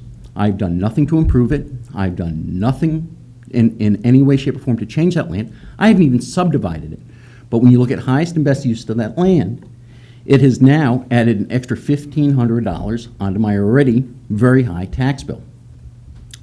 I also look at all of the add-ons within this statute, or this ordinance. And when you go, and I think about a piece of land, as you come up Daniels Hill Road, Daniels forks to the left, Langley goes to the right. There's a gorgeous piece of land, wide open, long views. The Kellers bought the land. I forgot who they bought it for. They bought the property, actually, with the land about 6 or 7 years ago for about $300,000. They just sold the house with 5 acres for about $430,000. Right after they had bought that land, they had surveyors out to cut it up into 5-acre parcels. I knew when I moved to Keene in 2008 that there would be some development in my neighborhood, and I researched it, and I looked at 5-acre zoning and knew that that potentially could have 5 homes on it. The 53 acres behind me was limited by deed restriction to 1 family house. There could be another house across the street from me. The original homestead, the authors, was across. And now, as I think about this, if you move that land to 2-acre zoning, I go from 5 houses to 12. But wait, there's more. Not only do I go 12, but with ADU, I can go to 24 because I can add another separate rentable unit for each house. But wait, there's more. Because if I agree to do certain things like the income house, or like the low income or affordable housing incentives and things like that, and do triplexes, I now go to 36 homes. So when the Lacey's come out of their road to make a right to come into town, they're going to overlook basically a massive development. We're not Levittown. Also, too, again, what about the services? It's a narrow, dark road, and it's enjoyed by a lot of non-motor vehicle users. But you have no sewer. It's not a walkable location any place within Keene. So that means you've got a bunch of people driving. And it's not just the mom and the dad that are going to and from work, but it's kids with driver's license, it's deliveries, it's garbage service, it's guests. And, you know, when I saw this, we lived on the debt, when we bought at Langley, there were the 2 homes. There was the author home and our home.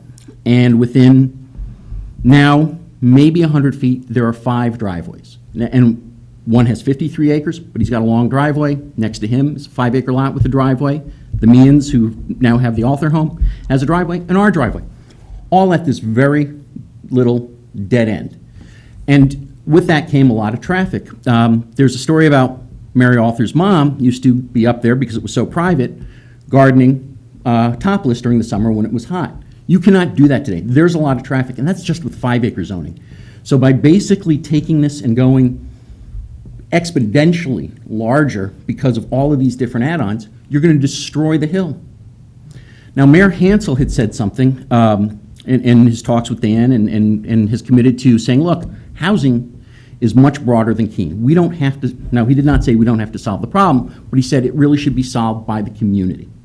And that's Troy, Marlboro, Swansea, and things, and other towns. And they're doing that. They're adding places. They're adding houses. Let's let those take hold, and let's see what they do before we forever destroy some of the most pretty land, what makes Keene special to people. You know, when we talk about taxes, we don't go far enough about taxes, and this is one of the things I talk about, and I pick on school taxes because that's the biggest component of our tax bill. It's roughly $15,000 to send a kid to public school. A $300,000 house is about $5,500 worth of tax paid toward the school. You've got a $9,500 deficit there. Where does that come from? Where are we going to get the money to cover that one kid? Now, if it's two kids, it's $30,000, still paying the same $5,000. You're not getting the deficit. So you're going to put a burden not just on the taxpayers who have 5 acres or 6 acres or 7 acres or 8 acres or 9 acres, but you're going to put a burden, if there is buildup, on every other taxpayer in the community, because somebody's going to have to pay for these kids coming to school. They're going to also have to pay for the new fire departments, the additional police force. There's going to be a demand for city services, widening of road. Langley, you would have to widen that road if you put 36 units on that piece of property. I also would encourage you to look at a property called 21 Daniels Hill Road. That is a 2-acre lot that you guys approved as a special exception to build it. That house sold $485,000. So this idea that workforce housing is going to come with smaller lots is not the case, and it's been proven by the development that's happened here in the city. These people paved what they could, and remember, this is directly across from the entrance to the Racial Colony Preserve, paved what they could, and then took and put rocks down on the rest of the wooded lot. So basically, you have no grass in this yard on this 2-acre lot. It looks horrible. And if you build up your development where there's a bunch of driveways, there's a bunch of impervious surfaces because people are going to want decks and things like that, you're going to take beautiful appearances and beautiful neighborhoods and basically destroy them. So the opposition is there because we care about Keene. It's there because the 5-acre zoning works. It's there because what they're looking to do doesn't allow a more environmental city. It actually creates environmental problems, whether, again, it's the water runoff, traffic, the number of septics that are being used. I mean, you can go through the litany of things that are created here because of this type of building. If you want to develop the downtown, which, by the way, there's been tremendous development in this community, despite over the last 20 years, only 600 people have increased in population. You know, you've got the Washington Street School is all apartments. Faulkner Colony Mill is all apartments. You've got, how many private dorms? 3 private dorms that have come up, 2 on Ralston and the one across 9. You've got a development in the works that I think you guys just approved that's across from Langdon Place, but I think that's on water. So let's focus on building the downtown. Let's focus on what's already been approved to be developed. And if there's still a need, let's come back to the table on this. But to basically create something where you're going to allow builders and developers to cherry pick where they're going to put their properties with no control of price, no control of what goes in there, I think you're going to make a mistake that the last group of individuals representing this city fought very hard to protect. So I do thank you for your time, and I do hope that you do vote against this ordinance. It's bad for Keene. Thank you. Thank you, Mr. Mills. Anyone else? Yeah. Oh, I said you're a little bit behind the column, but please come up to the microphone. Thank you. Thank you for everyone for being here and entertaining us. Entertaining as in allowing us to speak. My name is Eileen Sarson. I live at 36 Nims Road here in Keene, and I have since 1990. I heard your branding person talk about the unique qualities in Keene, and the people who live here, I know they work here. They create that right environment for concerned, engaged citizens. The city considers them crucial partners, and yes, those old folks like myself haven't cashed out yet. Growth should be slow enough so that those who come here bring their collaborative, friendly ways so they fit in, or else they adopt them because there's enough time for them to understand what goes on here. I have a few questions, again, rhetorical. They're probably reiterations of what others have said, but these are my questions. Do you have the number of lots that can be built under the new rules? And if not, why not? What will change? How many numbers of lots? I have 20 acres. Are there 9 lots there also? What would happen in the rural zone? And then what would be the impact of that on quality of life? People have talked about budget things and environmental things. I will mention the animals in my neighborhood, the fox, the moose, the coyote, the deer. And yes, this morning I did have to stop on Concord Road for a flock of 20 turkeys. The bears also use that as a throughway. I will comment on the information that was available to the citizens of Keene. I looked up the amendment, and I see that there's an attachment. The attachment does not have what I was looking for. As a citizen looking for these things, I wonder, where is Article 3? And what does Table 8-1 look like? I can't have a full opinion because I can't even find these things. I'm not trying to be rude, but I will say, you've had your meetings. People have every ability to get here. But I will say that I think that the public education and solicitation of input for the city of Keene to put up the Wall Dogs murals in 2019 got more attention than this has had. And I don't know why. It's very, very life-changing. I got a letter in March from a Washington State businessman offering to buy my land, just outright, and he was going to pay me a lot of money for it. He would have pegged it down, I'm sure, once he realized something or other about it. I got another letter in springtime from Pennsylvania, gentleman offering to buy my land. I have 20 acres. I don't have 150. I checked with my neighbor. He said, I get those all the time. I said, from Washington State? He said, from 6 states. Okay? It's a danger. You have to be careful. Don't change what's good until there's more answers, more public input, and you control how Keene puts up its housing for its workers, and you're not just filling the bank account of somebody from someplace else. Thank you. Thank you very much, Mrs. Sarson. Anyone else?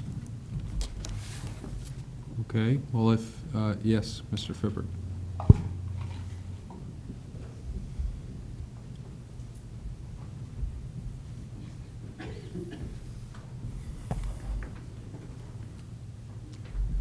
Thank you, Mr. Mayor, councilors. My name is Jim Fippard. I own Brickstone Land Use Consultants here in Keene. I've been practicing for the last 46-plus years, doing what I do. Many of you know me. Some of you are new to me. When I started my practice back in the 1970s, 2-acre lots were allowed in the rural zone. And just prior to when I started my business, much smaller lots were allowed in the rural zone. But they weren't allowed outright. You had to go through a process in order to propose a lot smaller than what's now required to be 5 acres today. And it was primarily dependent upon soils. What could those properties support for a septic system, for a well, in order to allow a single-family dwelling to be built on it.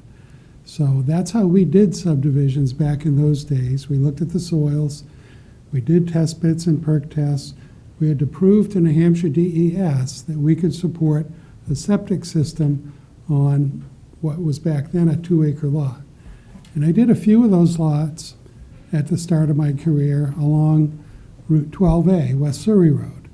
And if you're familiar with those areas, there's several lots that are less than 5 acres.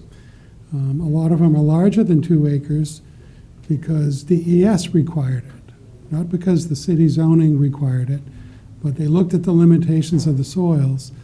And because of the soil conditions that were there, be it ledge or high groundwater or clay-type soils, those restrictions were such that they couldn't support a septic system on a smaller land area. That condition is more strict today than it was back then. It's more strict than it has ever been in developing a septic system on a property. And that's one of the biggest limitations and most lay people just aren't going to understand it. I have 5 acres. What do you mean I can't build a house on it? You can't build a house on it because you have so much ledge and so much wetland and so much clay, it can't support a septic system. You need to buy an easement from your neighbor who has better soils and see if you can construct your septic system over there.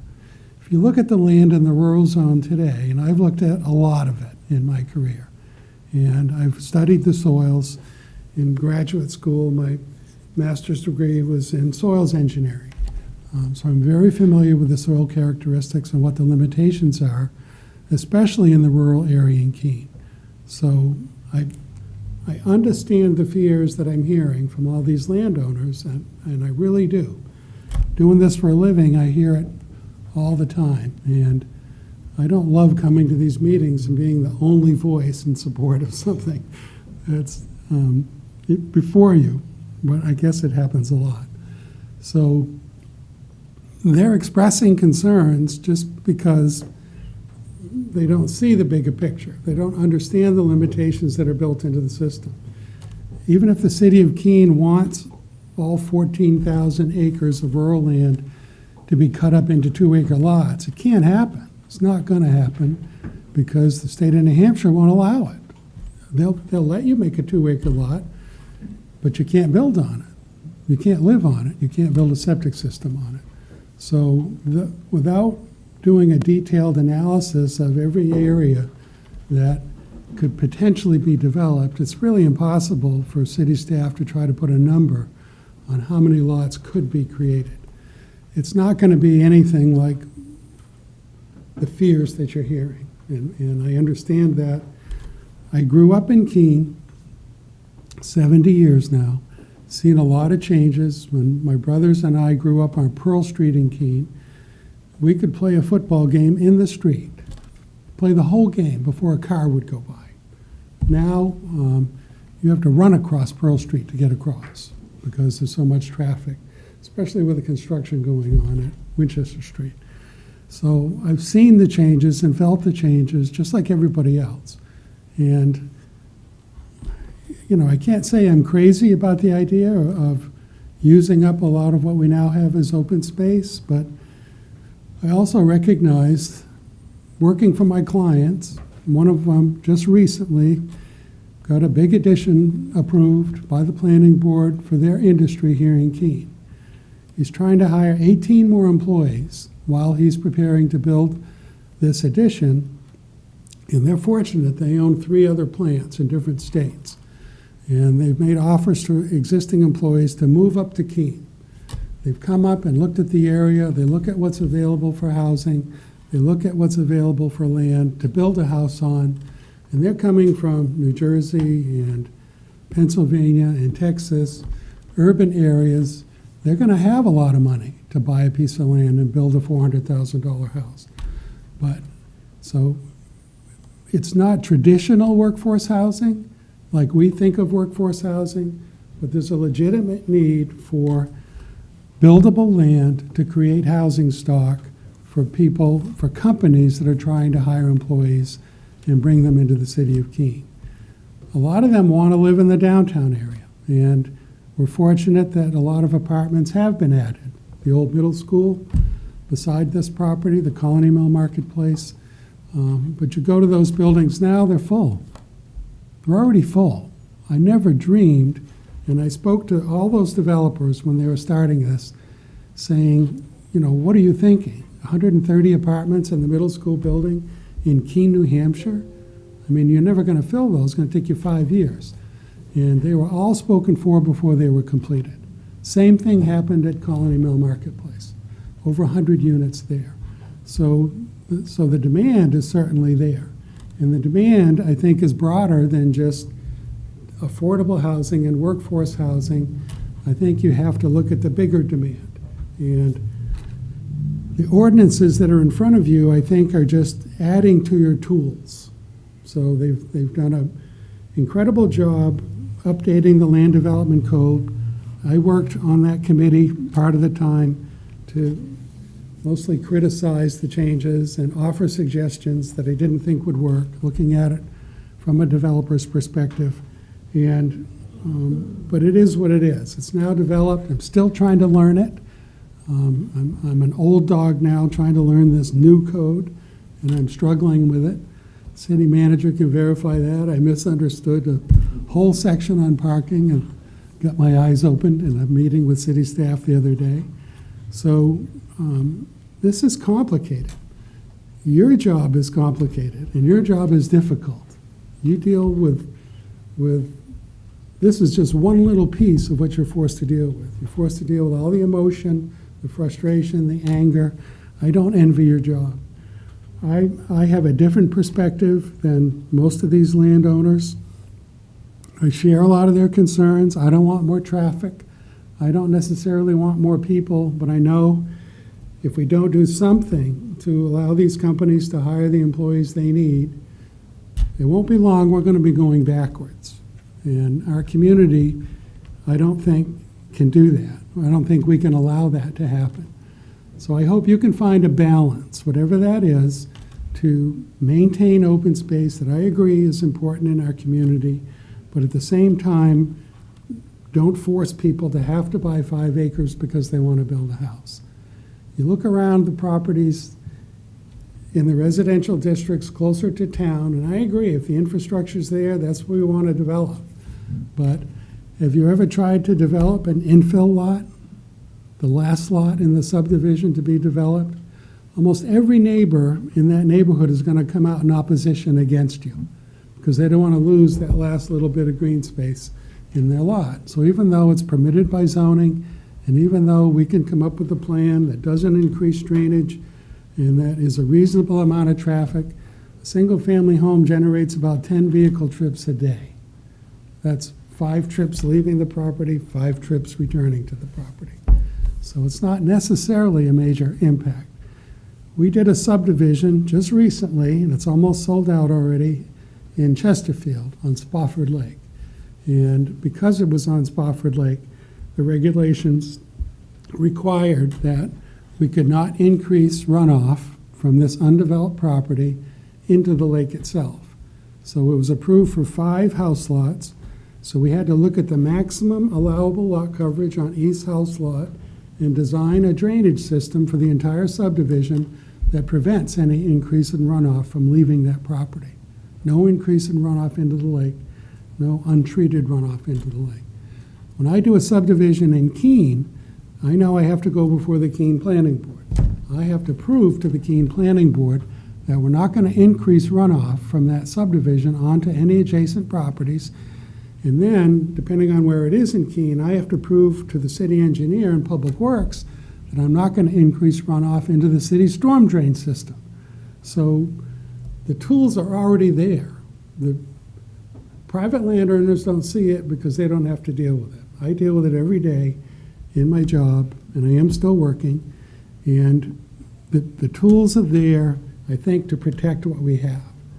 And most of the land in the rural zone today are the steepest slopes that exist in Keene.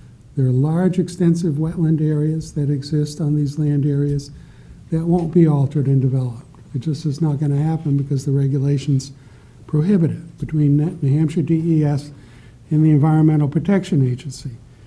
With every wetland permit application that I file now, unless it's something like a driveway to cross a drainage area into an upland area to build on, EPA has been intervening.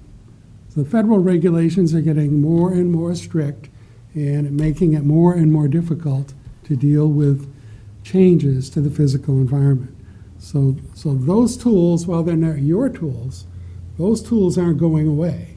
So the federal agencies, the state agencies are already on this. They know the pressure is there to add more development, and they know that's going to result in bigger roads and more traffic and more runoff, so they make us deal with it. I think this can be done safely. If you want to build more tools into it to further restrict, it wouldn't surprise me. That happens all the time. Most of the other communities that I work in don't have city water and city sewer, but they allow lots as small as 1 acre. And again, we go back to soil type. And if we can prove to New Hampshire DES it can safely support a drinking water well and a septic system on that lot, then I have a chance of getting it approved. So it isn't a given just because the zoning says you only need 2 acres, that it's all going to happen at 2 acres. So while I understand the fears, I think most of them can be addressed and it can be done safely. And I hope that you'll recognize that and that this is part of the balance that'll help give us the housing that we need.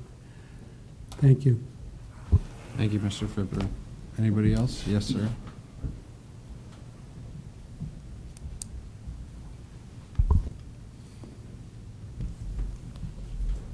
Good evening. I'm Parker Hansel. I've lived in Keene for almost 40 years. I live on another one on Hurricane Road. I live at 233 Hurricane Road. And I object to this change in zoning. I just wanted to go on record as saying that. Is it the goal of Keene to develop any developable land? I mean, is that what we really want to do? Is that what the criteria is, as was just explained to us? I don't see the need for this change. I've lived here for 40 years, and I don't think the population of Keene has changed a heck of a lot in the last 20. There's been a lot of development. There's been some great development, concentration of housing, which is needed. I would like to see more affordable housing. This certainly does not provide for more affordable housing. It's the opposite, if anything. I live here because I love this land. I love where I live. I love the city. I want to see it succeed, but getting rid of rural, it just won't be Keene. It won't be the town that I moved to. And there is a lot of developable land out there, no matter what anybody says, and it's pretty easy to get it approved. Thank you for all you do, and I hope you make the right decision. Thank you, Mr. Hansel. Anybody else? Okay, well, if you want to submit written comments, you'll still have that opportunity, and you can tell any other neighbors that weren't able to attend tonight that they can submit written comments until 1 p.m. next Tuesday, September 6th. And they must be signed, though, and submitted to the city clerk's office in person, right? Yes. So we'll close this part of the public hearing. Yes. A question to the city attorney, if I may. What would the process be to divide the question, to separate out the rural issue from this ordinance so the rest of it might go forward, and perhaps the rural issues that have been addressed? City attorney? That would constitute a material change of the ordinance at that point, and you would want to send it back to the joint committee for that public workshop to happen again. And if they decided to remove that requirement, that it would go forward as a B version, and the public hearing would have to happen again. So would it be appropriate to address a letter to the PLD committee at their next meeting, requesting such? The answer to that question would be yes. Thank So this will be reviewed at the PLD meeting coming up next week. Next Wednesday, 6 p.m.? Okay. Yes, Counselor Johnson. Thank you, Your Honor. It's interesting because having listened on the PLD and the Planning Committee for, I think, almost 2 years now, and in all due respect, I'm happy these people, you folks come out and speak. I'm Counselor Johnson, if you don't know me. I appreciate you coming out. Part of me thinks, where have you been? This Planning Committee has been just working. I want to say we were meeting like every 2 months, and PLD joined them. So I would love to have heard some of this information. The tax situation for us. Hey, Counselor is- Johnson, I'm going to ask that you wait for like the discussion of the issue until PLD. I think it's fine to thank the Okay, but I ju- petitioners and okay, I everything, but just we don't really- want to get into a discussion tonight because it's really the public I hearing understand. portion. May I just say one more thing? I'll give you a Please, little Your Honor. leeway, yes. The hospital and the schools and the college have been asking for this. So it didn't just come out of anywhere, and I'll stop here, but I would like the folks to come to the PLD meeting, and that's coming right up, because, Yeah. thank you kindly. Yeah, we're gonna have to reserve the bulk of the conversation for the planning licenses and development. Can I address your thing about where was this, though? No, I really can't. I've closed the public hearing at this point, so I look forward to a spirited discussion next Wednesday at 6 p.m. Your Honor, however, you may want to remind the public that that is not another opportunity for the public to appear Right. and speak to this. Right. So I would submit But they can your still write. comments in writing. Fair enough, thank you. Please, in writing, it would be helpful. All right. Okay. All good? Yeah, we don't have any opportunity for more discussion unless it's a clarifying question. Clarifying question, that's all. Who do we send comments to? Yes, I'll repeat that. The written comments can be submitted up until 1 p.m. next Tuesday, September 6th, and you submit them to the city clerk's office, signed and paper form, Or a PDF with a signature. or a PDF with a signature on it. Okay? Thank you all for attending tonight. I appreciate the input. It's important. So we'll move on to the rest of our agenda. I've got nominations, number 1. The mayor is nominating to the Energy and Climate Committee for Claire Ausler to become a regular member. Claire has been an alternate member for several years and is an active member on the Energy and Climate Committee. And also to fill an alternate slot on the Energy and Climate, the mayor is nominating Charles Redford. And these will be tabled to our next regular meeting, which brings us to communications, number 1.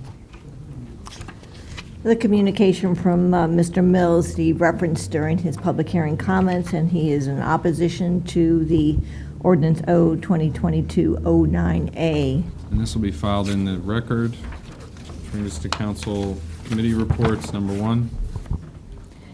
Municipal Services Facility and Infrastructure Committee report. This is relative to the request from Councilor Jones relative to legislation that would protect our police.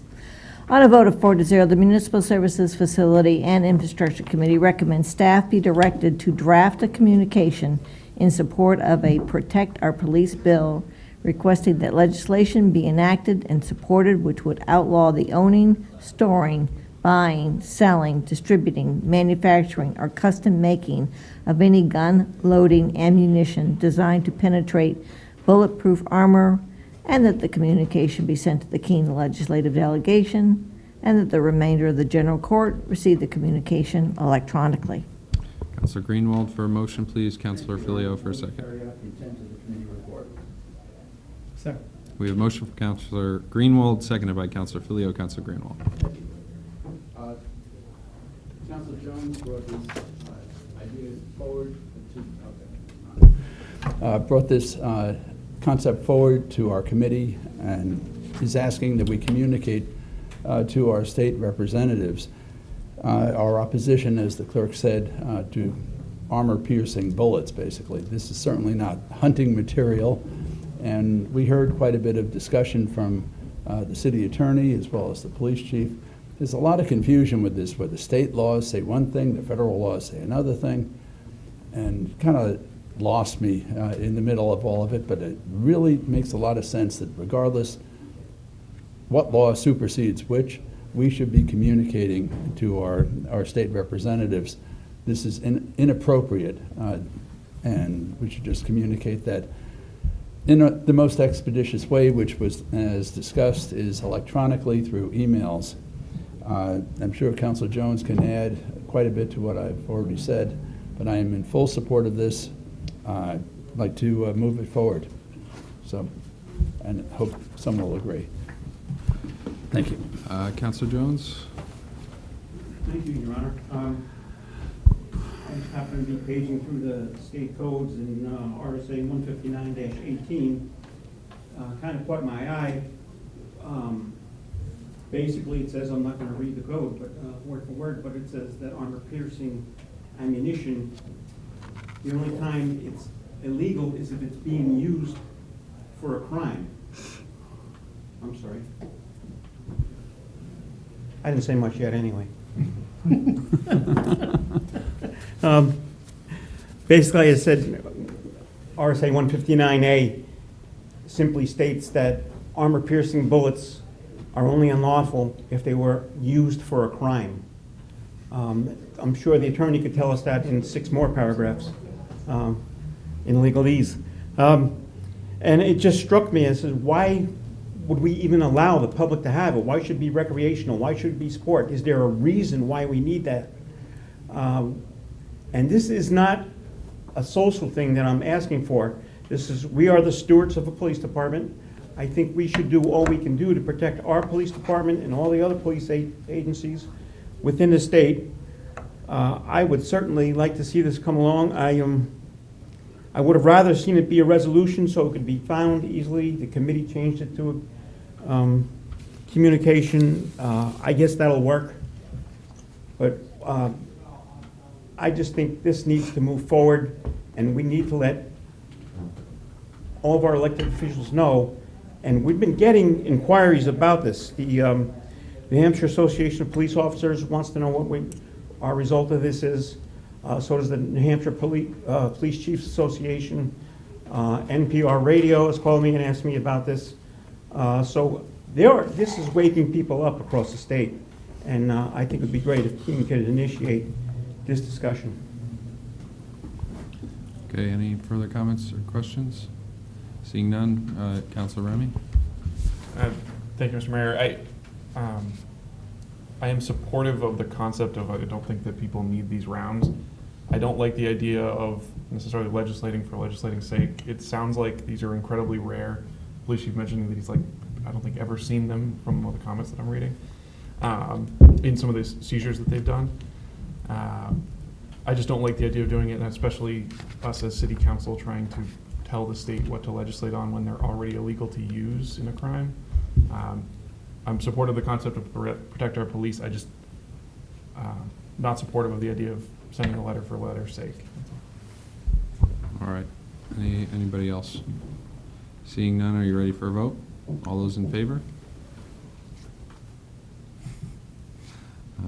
Opposed? One opposed? The motion carries.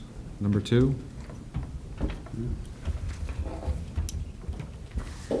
Finance Organization and Personnel Committee report relative to a comprehensive housing needs analysis.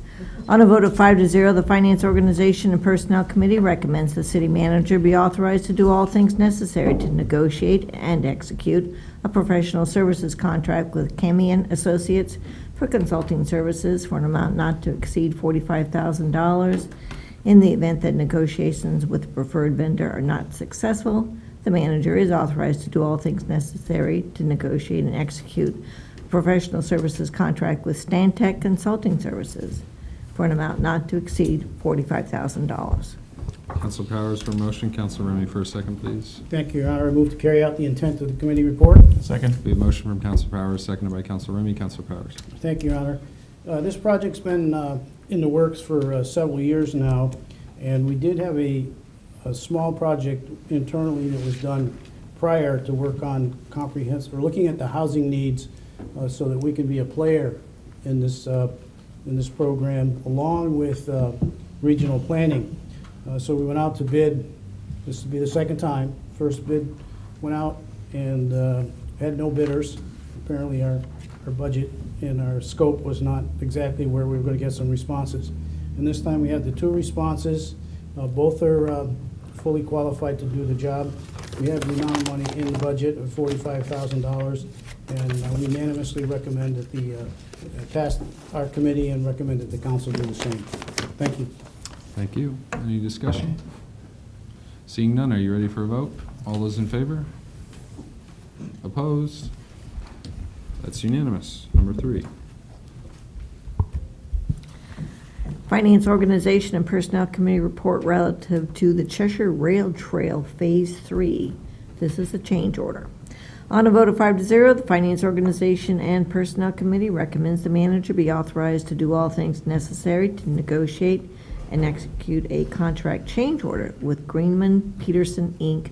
for an amount not to exceed $4,000. This would be subject to NHDOT approval, with funding to be provided by the Project Cost Center 75J000-4A-300-0-541020. Council Powers for a motion. Council Remy for a second, please. Thank you, Your Honor. Move to carry out the intent of the committee report. Second. We have a motion from Council Powers, seconded by Council Remy. Council Powers. The recommendation has got it all in there. Thank you. Yeah. So, this is for the Cheshire Rail Trail project. This is the last phase of this particular one. More to come. Yeah, Andy's still here. He's working up a couple more projects, I know, for rail trails. But, you know, this is just a great situation for us to finish up a year with another rail trail that's really very attractive. And for those of us that don't bike much, I think maybe we ought to do a little more biking and walking. Because it's been a long period of them trying to work with this, get product, it's run over. It's caused a bit of a delay waiting for material. So they had to have, because it's a federal project, has to have oversight, which means the engineering firm had to be around a little bit more. So it's $4,000 to cover it. It's within the budget. It's we unanimously recommended this, and I hope that the city council will pass it. Thank you. Thank you. Any discussion? Seeing none, are you ready for a vote? All those in favor? Opposed? It's unanimous. Number 4. Finance, Organization, and Personnel Committee report relative to a municipal services agreement with Keene State College. On a vote of 5-0, the Finance, Organization, and Personnel Committee recommends the City Council authorize the city manager to do all things necessary to execute the 5th Amendment to the Municipal Services Agreement with Keene State College to extend the term of the agreement for 1 additional year. Thank you. Again, I'm looking at Councilor Powers for a motion. Councilor Remy for a second, please. Thank you, Your Honor. Move to carry out the intent of the committee report. Second. And we have a motion from Councilor Powers, seconded by Councilor Remy. Councilor Powers. Thank you very much. The committee recommended unanimously to take the city manager's recommendation on this, and that the council authorize her to sign an extension of the existing agreement. It is a long period of time with the same agreement, but that's a hefty agreement. And the value of the product that's in there, this police services, fire services, working with the city attorney and others, is all over $500,000. So it's a reasonable plan, given the fact that we're in a period that's been so much change over the last 2 years, and an opportunity to renegotiate and come up with other philosophies and ways of doing it just haven't presented themselves, because we're not quite sure where we are these days with the result of COVID. So it really was prudent on the part of the manager and the president of the college to agree to continue at that funding level, and they will get back to the desk for a future project. So recommended the city council pass this unanimously. Please. Thank you. Any discussion? Seeing none, are you ready for a vote? All those in favor? Opposed? It's unanimous. City manager. Thank you. Just a few updates for you this evening. Regarding the Gilbo Ave Water Street property swap, we had the closing on Tuesday of this week. The former skate park location on Gilbo was closed the day before due to damage done by a vehicle. However, it would have been closed the very next day once we had completed the transfer of the property. The next step is to work with our consultant on the design of the skate park at the Water Street location. During the design phase, there will be lots of opportunity for public input and outreach to the Water Street neighborhood. Right now, it is expected that the new skate park located adjacent to the Pat Russell Park will be open in the spring. Some good news for you tonight. It's all good. Yeah, Highway Block Grant, additional one-time payment. As a result of Senate Bill 401, the state distributed $30 million to New Hampshire municipalities utilizing the same distribution method as our annual block grant aid. Highway block grant aid is distributed based on mileage of Class 4 and 5 highways in a community and our population. This additional aid to communities provided an additional payment to Keene in the amount of $414,152.19. In accordance to our fiscal policy, these unanticipated funds will be deposited in a reserve to offset debt. In particular, the council recently authorized $500,000 of unexpended funds to design and repair the Thompson Road project. These unanticipated dollars would go a long ways towards that upcoming debt. And then most of you know, but our chief of police retired yesterday. It was his last day, and he had a wonderful retirement luncheon at the police department. Captain Todd Lawrence is the interim police chief while I complete the process to select his replacement. I am currently completing an internal recruitment process. Captain Lawrence has not applied for the permanent position, and I will be conducting the interview process during the week of September 16th, so you'll hear more from me after that. And that's it for me. Thank you.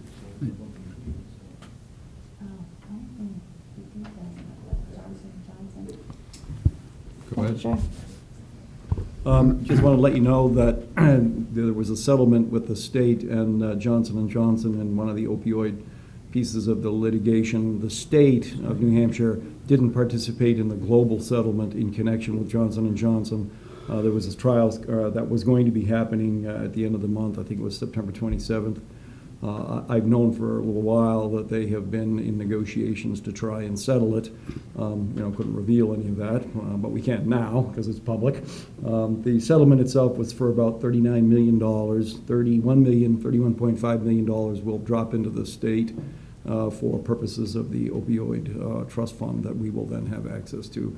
Remembering that the 23 municipalities that were on board initially take the first 15% of the settlement proceeds that come into that trust based upon the population formula. So good news for everybody at this point. Yes. Quick question. Greenwald? Would it be possible to have our newest piece of property cleaned up, lawn mowed? Because it's a Yes. real detriment to the neighborhood. Absolutely. Thank you. Great, thank you so much. All right, we've got 3 items for more time. More time will be granted. That brings us to ordinances for first reading. Number 1. We have a memorandum from the Parks, Recreation, and Facilities Director, along with the first reading of Ordinance O 2022-12, an ordinance relating to cemeteries. This will be referred to the Finance Organization and Personnel Committee. Ordinances for second reading. Number 1. Finance Organization and Personnel Committee relative to Ordinance O 2022-08. On a vote of 5-0, the Finance Organization and Personnel Committee recommends the adoption of Ordinance O 22-08. And that ordinance reads, Ordinance O 22-08, an ordinance relating to parking rates.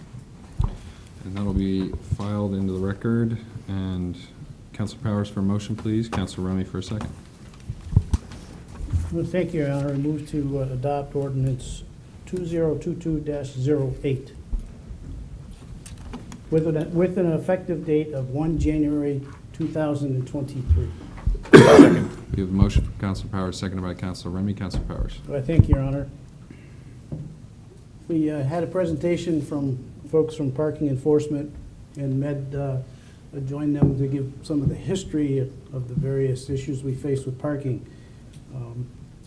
There's been a lot of discussion about rates, and a lot of avenues to look at and how to approach it, but essentially this particular ordinance boils down to an increase of 15 cents in each of the two categories, from going from 85 cents to $1 and 35 cents to 50 cents. And then there's an increase in the ticket, $5 in the various components of that particular plan. What it will do is it will raise an additional amount of money in each of the fiscal years that will help go towards the repairs of the current parking structures that we have some projects coming along that need some serious work. It'll give us a little bit of a cushion for some of the work that needs to be done on the street parking. We will, obviously, because we've done this many times before, be back talking about it in the next couple of years. But this was the right time to suggest a rate increase. In my opinion, I think it was discussed amongst us well in FOP that it's probably the right amount of money. It's a little bit of an increase, but it's not a lot. It still offers parking at a bargain for a number of different reasons. But in the future, we'll be talking about it again. Committee recommended unanimously, and we hope the council will do the same. Thank you. Thank you. Any discussion? Yes, Councilor Jones? Thank you, Your Honor. I understand why we have to increase the parking fees. I have no problem with that. But the ticket fees, I think it was just last year, we doubled them. And we went from $5 to $10, and now it'll go up to $15. So it'll be tripled in 2 years. Is that correct? It was like 2019, I think. Oh, short memory. All right. But it was still, for a long time, it was, for more than 20 years, it was $5. And then we doubled it. Actually, it was staff, we had a bunch of new counselors, and the way staff did it was they proposed $20 and got us to settle for $10. They were pretty smart. So now we want to bring it up to 15. And that's the part I don't like, and that's why I'll be opposed to it. Councilor Villio. With all due respect to Ned and parking enforcement, I know they put a lot of work into this. Similar to the last time we did the parking increase, I'm going to vote no again. It's virtually for the same reason. I mean, something that Councilor Jones alluded to. I was against raising it, the ticket from 5 to 10. Now it's going to 10 to 15. I know there's been some comparisons to other areas like Portsmouth or whatever. Well, let's face it, over in Portsmouth they have the ocean. They can write tickets all day long and people are still coming back. Same with some of the bigger cities or those near the ski areas. I mean, it is what it is. They can write as many tickets as they want and people are still coming back. Keene's different. We're different from a lot of those other areas. Our strength is our downtown. I mean, people come here basically now, among other things, but really it's the events that we've been doing downtown. The ones the young professionals have done. We've had those in the past. We've got the Music Fest coming up this weekend. I think the Music Fest is a perfect example of it, that, we're going to have people from all over New England coming here. One of the reasons they're coming here, the event's free. And I know, because so many people are going to be coming in, they're going to be seeing so many bands that they're not going to plug the meter enough, and there's going to be tickets handed out around the city. I'm sorry, did I start something? And I'm opposed to that. They come here, once again, they come to Keene for these small events, not because we have the ocean, not because we have large shopping centers. They basically come to downtown. I think we're punishing downtown. As Councilor Jones said, we're adding a few more cents to it, and we actually just heard we're probably going to do it again in a couple of years. So I think we really need to step back and look at how we're doing this process. I don't think it works, and we have to come back every couple of years. I really think we might have to, maybe do a whole new way of paying for park. I don't know, but I know I don't like standing up every 2 years and we keep increasing it and having to vote no again. But once again, alluding back to downtown, these people come in this weekend or for the other events, they come back to the car after spending, maybe $10 on lunch in Keene because they had a free event. and now they get a $10 ticket, now we're talking get a $15 ticket. You want to push people out of Keene, put a $15 ticket on their windshield. And I think we need to be looking at other options. I am adamantly opposed to raising the ticket fee. I mean, I might even be able to live with a few cents on the parking meters. But once again, if we're already admitting we're coming back in 2 years because it's going to be a shortfall, I think we need to take a really new look on how we do this. And once again, especially based on the parking tickets, I will be voting in opposition again. Councilor Greenwald. Thank you. I'm not going to repeat what they said, but I agree with them. I understand the concept that it needs to be self-sustaining, and that the money in has to equal the money out. But, you know, I'm just thinking about the whole downtown. We're about to step into a major rebuild, which is going to put a lot of stress on the downtown businesses. But let's look all around, globally maybe. The increases that the public are facing: food, gas, oil, electric, water, sewer, and I'm sure property taxes. And now I see cemetery fees are going to go up too. I mean, you can't even die and the money's going up. So I'm going to be opposed to it. As Council Filio said, maybe we need to revisit how we are funding the parking and the whole parking fund.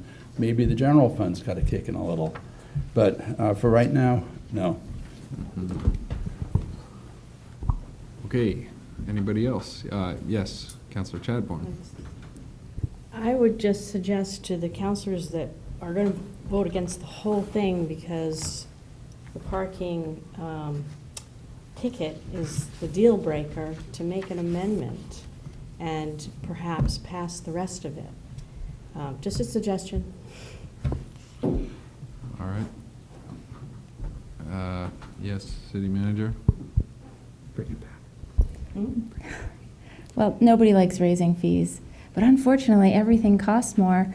And the parking fund is a self-sustaining fund, so as you all know, the revenues must equal the expenses. And the issue that we have with the parking fund is that, according to our capital plan and our operating budget, we are going to be in a deficit. So we are going to be running in the negative if we don't make some adjustments. So we need to either not do capital projects that we have in the capital plan, or make a change to the revenue. And so the revenue structure that's being proposed right now is an increase of 15 cents in the meter fee. And that increase will work for us in terms of what we have in the capital plan. But in the future, just like the cost of living, things are going to continue to increase. One of the issues that we've had with the parking fund is that we haven't routinely made increases in the parking fees. And so instead, we've waited and made larger changes, which are much more difficult for people to accept. And so we've been talking about when's the right time to look at more periodically reviewing the parking fees and when they need a change. And then just a quick comment about the parking tickets. I was here for that conversation for the parking tickets. It was a tough one when it went from $5, that had been $5 for 20 years, and went to 10. The parking tickets is not about revenue to us. Parking tickets is really about movement of cars.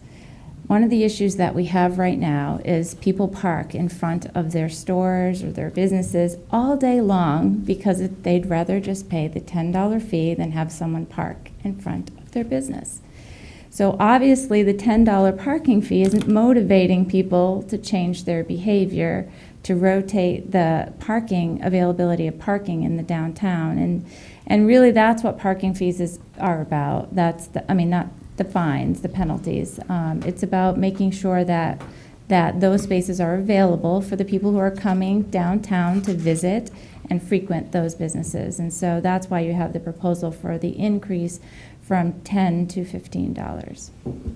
Right, Councilor Giacomo. Thank you, Your Honor. Just a clarifying question on this. I looked through the notes and didn't find it in there. Is there going to be an increase as well to the permit parking as well? Is that Not at this time. I think you can shake your head yes or no, but I think we just did that last year. We made a change to the permit fees, I believe. That's correct, Madam City Manager. We did that in the last cycle. The intention, the real intention here is to begin having more periodic discussions about these fees, because the lag, like one of the lags was 13 years in length, which is on fines. It went from $3 to $5. It was a 13-year period. So you really need to look at it in terms of your budget. Your budget has to balance. As you have projects in the CIP, as you have the maintenance of downtown, that's where most of these fees go to. They don't go to the operations side necessarily. They go to those construction projects. So what we did is we came in 1 year to look at the rental fees and get them up to where they needed to be at this time. And now we're looking at the meter fees. And the intention would be in some period of time, a year, 2 years, 3 years, whatever's appropriate, is to come back and address the actual rental fees. We're going to see more activity in the rental fees, we think, in the near term. We're going to see more people wanting to live downtown or the adjacent areas. One of the things we talk about in the strategic plan, and one of the things we talk about when we get to look at some of the other zoning districts, is how do we accommodate additional units in our periphery of downtown. Plus, we've taken on more area in the downtown with the land use code as far as where we're required to put parking in. So we're going to be talking about more rental parking as we go, and we may have to address fees at that time also to pay for it. Thank you. I saw Councilor Filio. Thank you, Your Honor. City Manager and Med had a good point. They said we need to make our budget balance. But so do our constituents. And their budgets aren't balancing right now. If you look at, we're raising parking rates. Next week, we talk about raising water rates. We know utilities have already doubled. We know taxes have increased. And we know heating oil is going to blow through the roof this winter. This is all adding up to constituents that are trying to balance their budget too, but we keep taking more. And this isn't a blame game, and I'm not pointing fingers at anybody. I'm just saying that's reality. And we're going to have to, I think we're just going to have to go back right to almost square one with everything and take a look at how we're doing everything. Because we have, for most of our constituents out there, they've been maxed out for a while. And every little bit that we take is a little bit more that they don't have. And once again, no fault to our own, utility rates have doubled, oil is going to double, and we're just going into this winter. So if we can do anything to help offset a little bit of what our constituents have to pay, then damn it, let's do it. Thank you. Anybody else? Yes, Councilor Roberts. Thank you, Your Honor. I'm going to support this. When I was on the city council before and on the finance committee, we went through this over and over and over again. We had a capital improvement plan, about $660,000 that we were going to use for a new parking garage. And so how we made everything, quote, balance out, we just took out that $660,000 for the parking garage, and then we went up a little bit. And then around 2008, 2009, the economy tanked, Great Recession, and we said, nope, we can't do it now. Every time this comes up, people say why we can't do it. Yeah, it's tough to go in and look at consistency and say, yes, I voted for an increase in the parking. The city manager is completely correct. The purpose of the tickets is to get turnover downtown. You want to get more customers. You don't want someone parking for 8-9 hours, going out, putting out the quarters, and then, hey, but no, if I'm a business owner, I want constant turnover so I can bring in more customers. And the part about possibly putting parking into the general fund, if I'm not parking downtown, why should I have to pay for other people to park? Parking is a user fee. Parking isn't something that comes out of the general fund or shouldn't come out of the general fund. Thank you. Anybody else? All right, seeing none, are you ready for a vote? We have a roll call vote. Will the clerk please call a roll? Counselor Lee? Yes. Counselor Remy? Yes. Counselor Johnson? Yes. Counselor Giacomo? Yes. Counselor Filio? No. Counselor Williams? Yes. Counselor Jones? No. Counselor Madison? Yes. Counselor Roberts? Yes. Counselor Chadbourne? Yes. Counselor Greenwald? Nope. Counselor Powers? Yes. 9-3. So the ordinance passes. Brings us to resolutions, number 1. I didn't have my thing on. Resolutions, number 1. We have a memorandum from the Assistant City Manager, Human Resources Director, that introduces Resolution R 2022-29, a resolution in appreciation of Mary E. Alter upon her retirement. Council Powers for a motion, Council Giacomo for a second, please. Thank you, Your Honor. I would move for the adoption of Resolution 2022-29. Second. We have a motion from Council Powers, seconded by Council Giacomo. Any discussion? Council Powers. Well, I hope that we'll get back into the habit of having all of these folks come and see us, because they already left, so I'd like them to come back so we can see them. These are two. I'm pretty sure there'll be a couple more coming in the next few weeks. And COVID, once again, has put a wrinkle in our lives around here. And from my perspective, this is one of the best things this city council could ever do for employees, is to be able to have them come in, say goodbye to us, and give them their final plaque. And then they can go back anytime they want for coffee. Right. Any other discussion? Yes, Councilor Jones. Yeah, I just have to say that Mary was the face of the city for so many people. When people would come in, if they had a complaint about, even though she had nothing to do with it, she was the person they complained to about their pothole, about their stop sign, about parking fees going up, whatever it was. She would take it in. She had a great way with people, and I thank her for all those years of doing that. Thank you. Further discussion? Seeing none, are you ready for a vote? All those in favor? Opposed? It's unanimous. Number 2. Second memorandum from the Assistant City Manager, Human Resources Director, and this introduces Resolution R 2022-31, a resolution in appreciation of Stephen Russo upon his retirement. Council Powers for motion, Councilor Giacomo for a second, please. Thank you, Your Honor. I move for the adoption of Resolution 2022-31. Second. We have a motion from Councilor Powers, seconded by Councilor Giacomo. Councilor Powers. Once again, I hope we see him in the next couple of weeks, but it might be hard for us to get him to talk, but we'll ensure that he will have something to say, I'm sure. Further discussion? Seeing none, are you ready for a vote? All those in favor? Opposed? It's unanimous. Number 3. And finally, a memorandum from the Airport Director, which introduces Resolution R 2022-32, a resolution relating to the appropriation and expenditure of funds from the sale of property to provide funds for the Airport Fuel Farm Capital Project.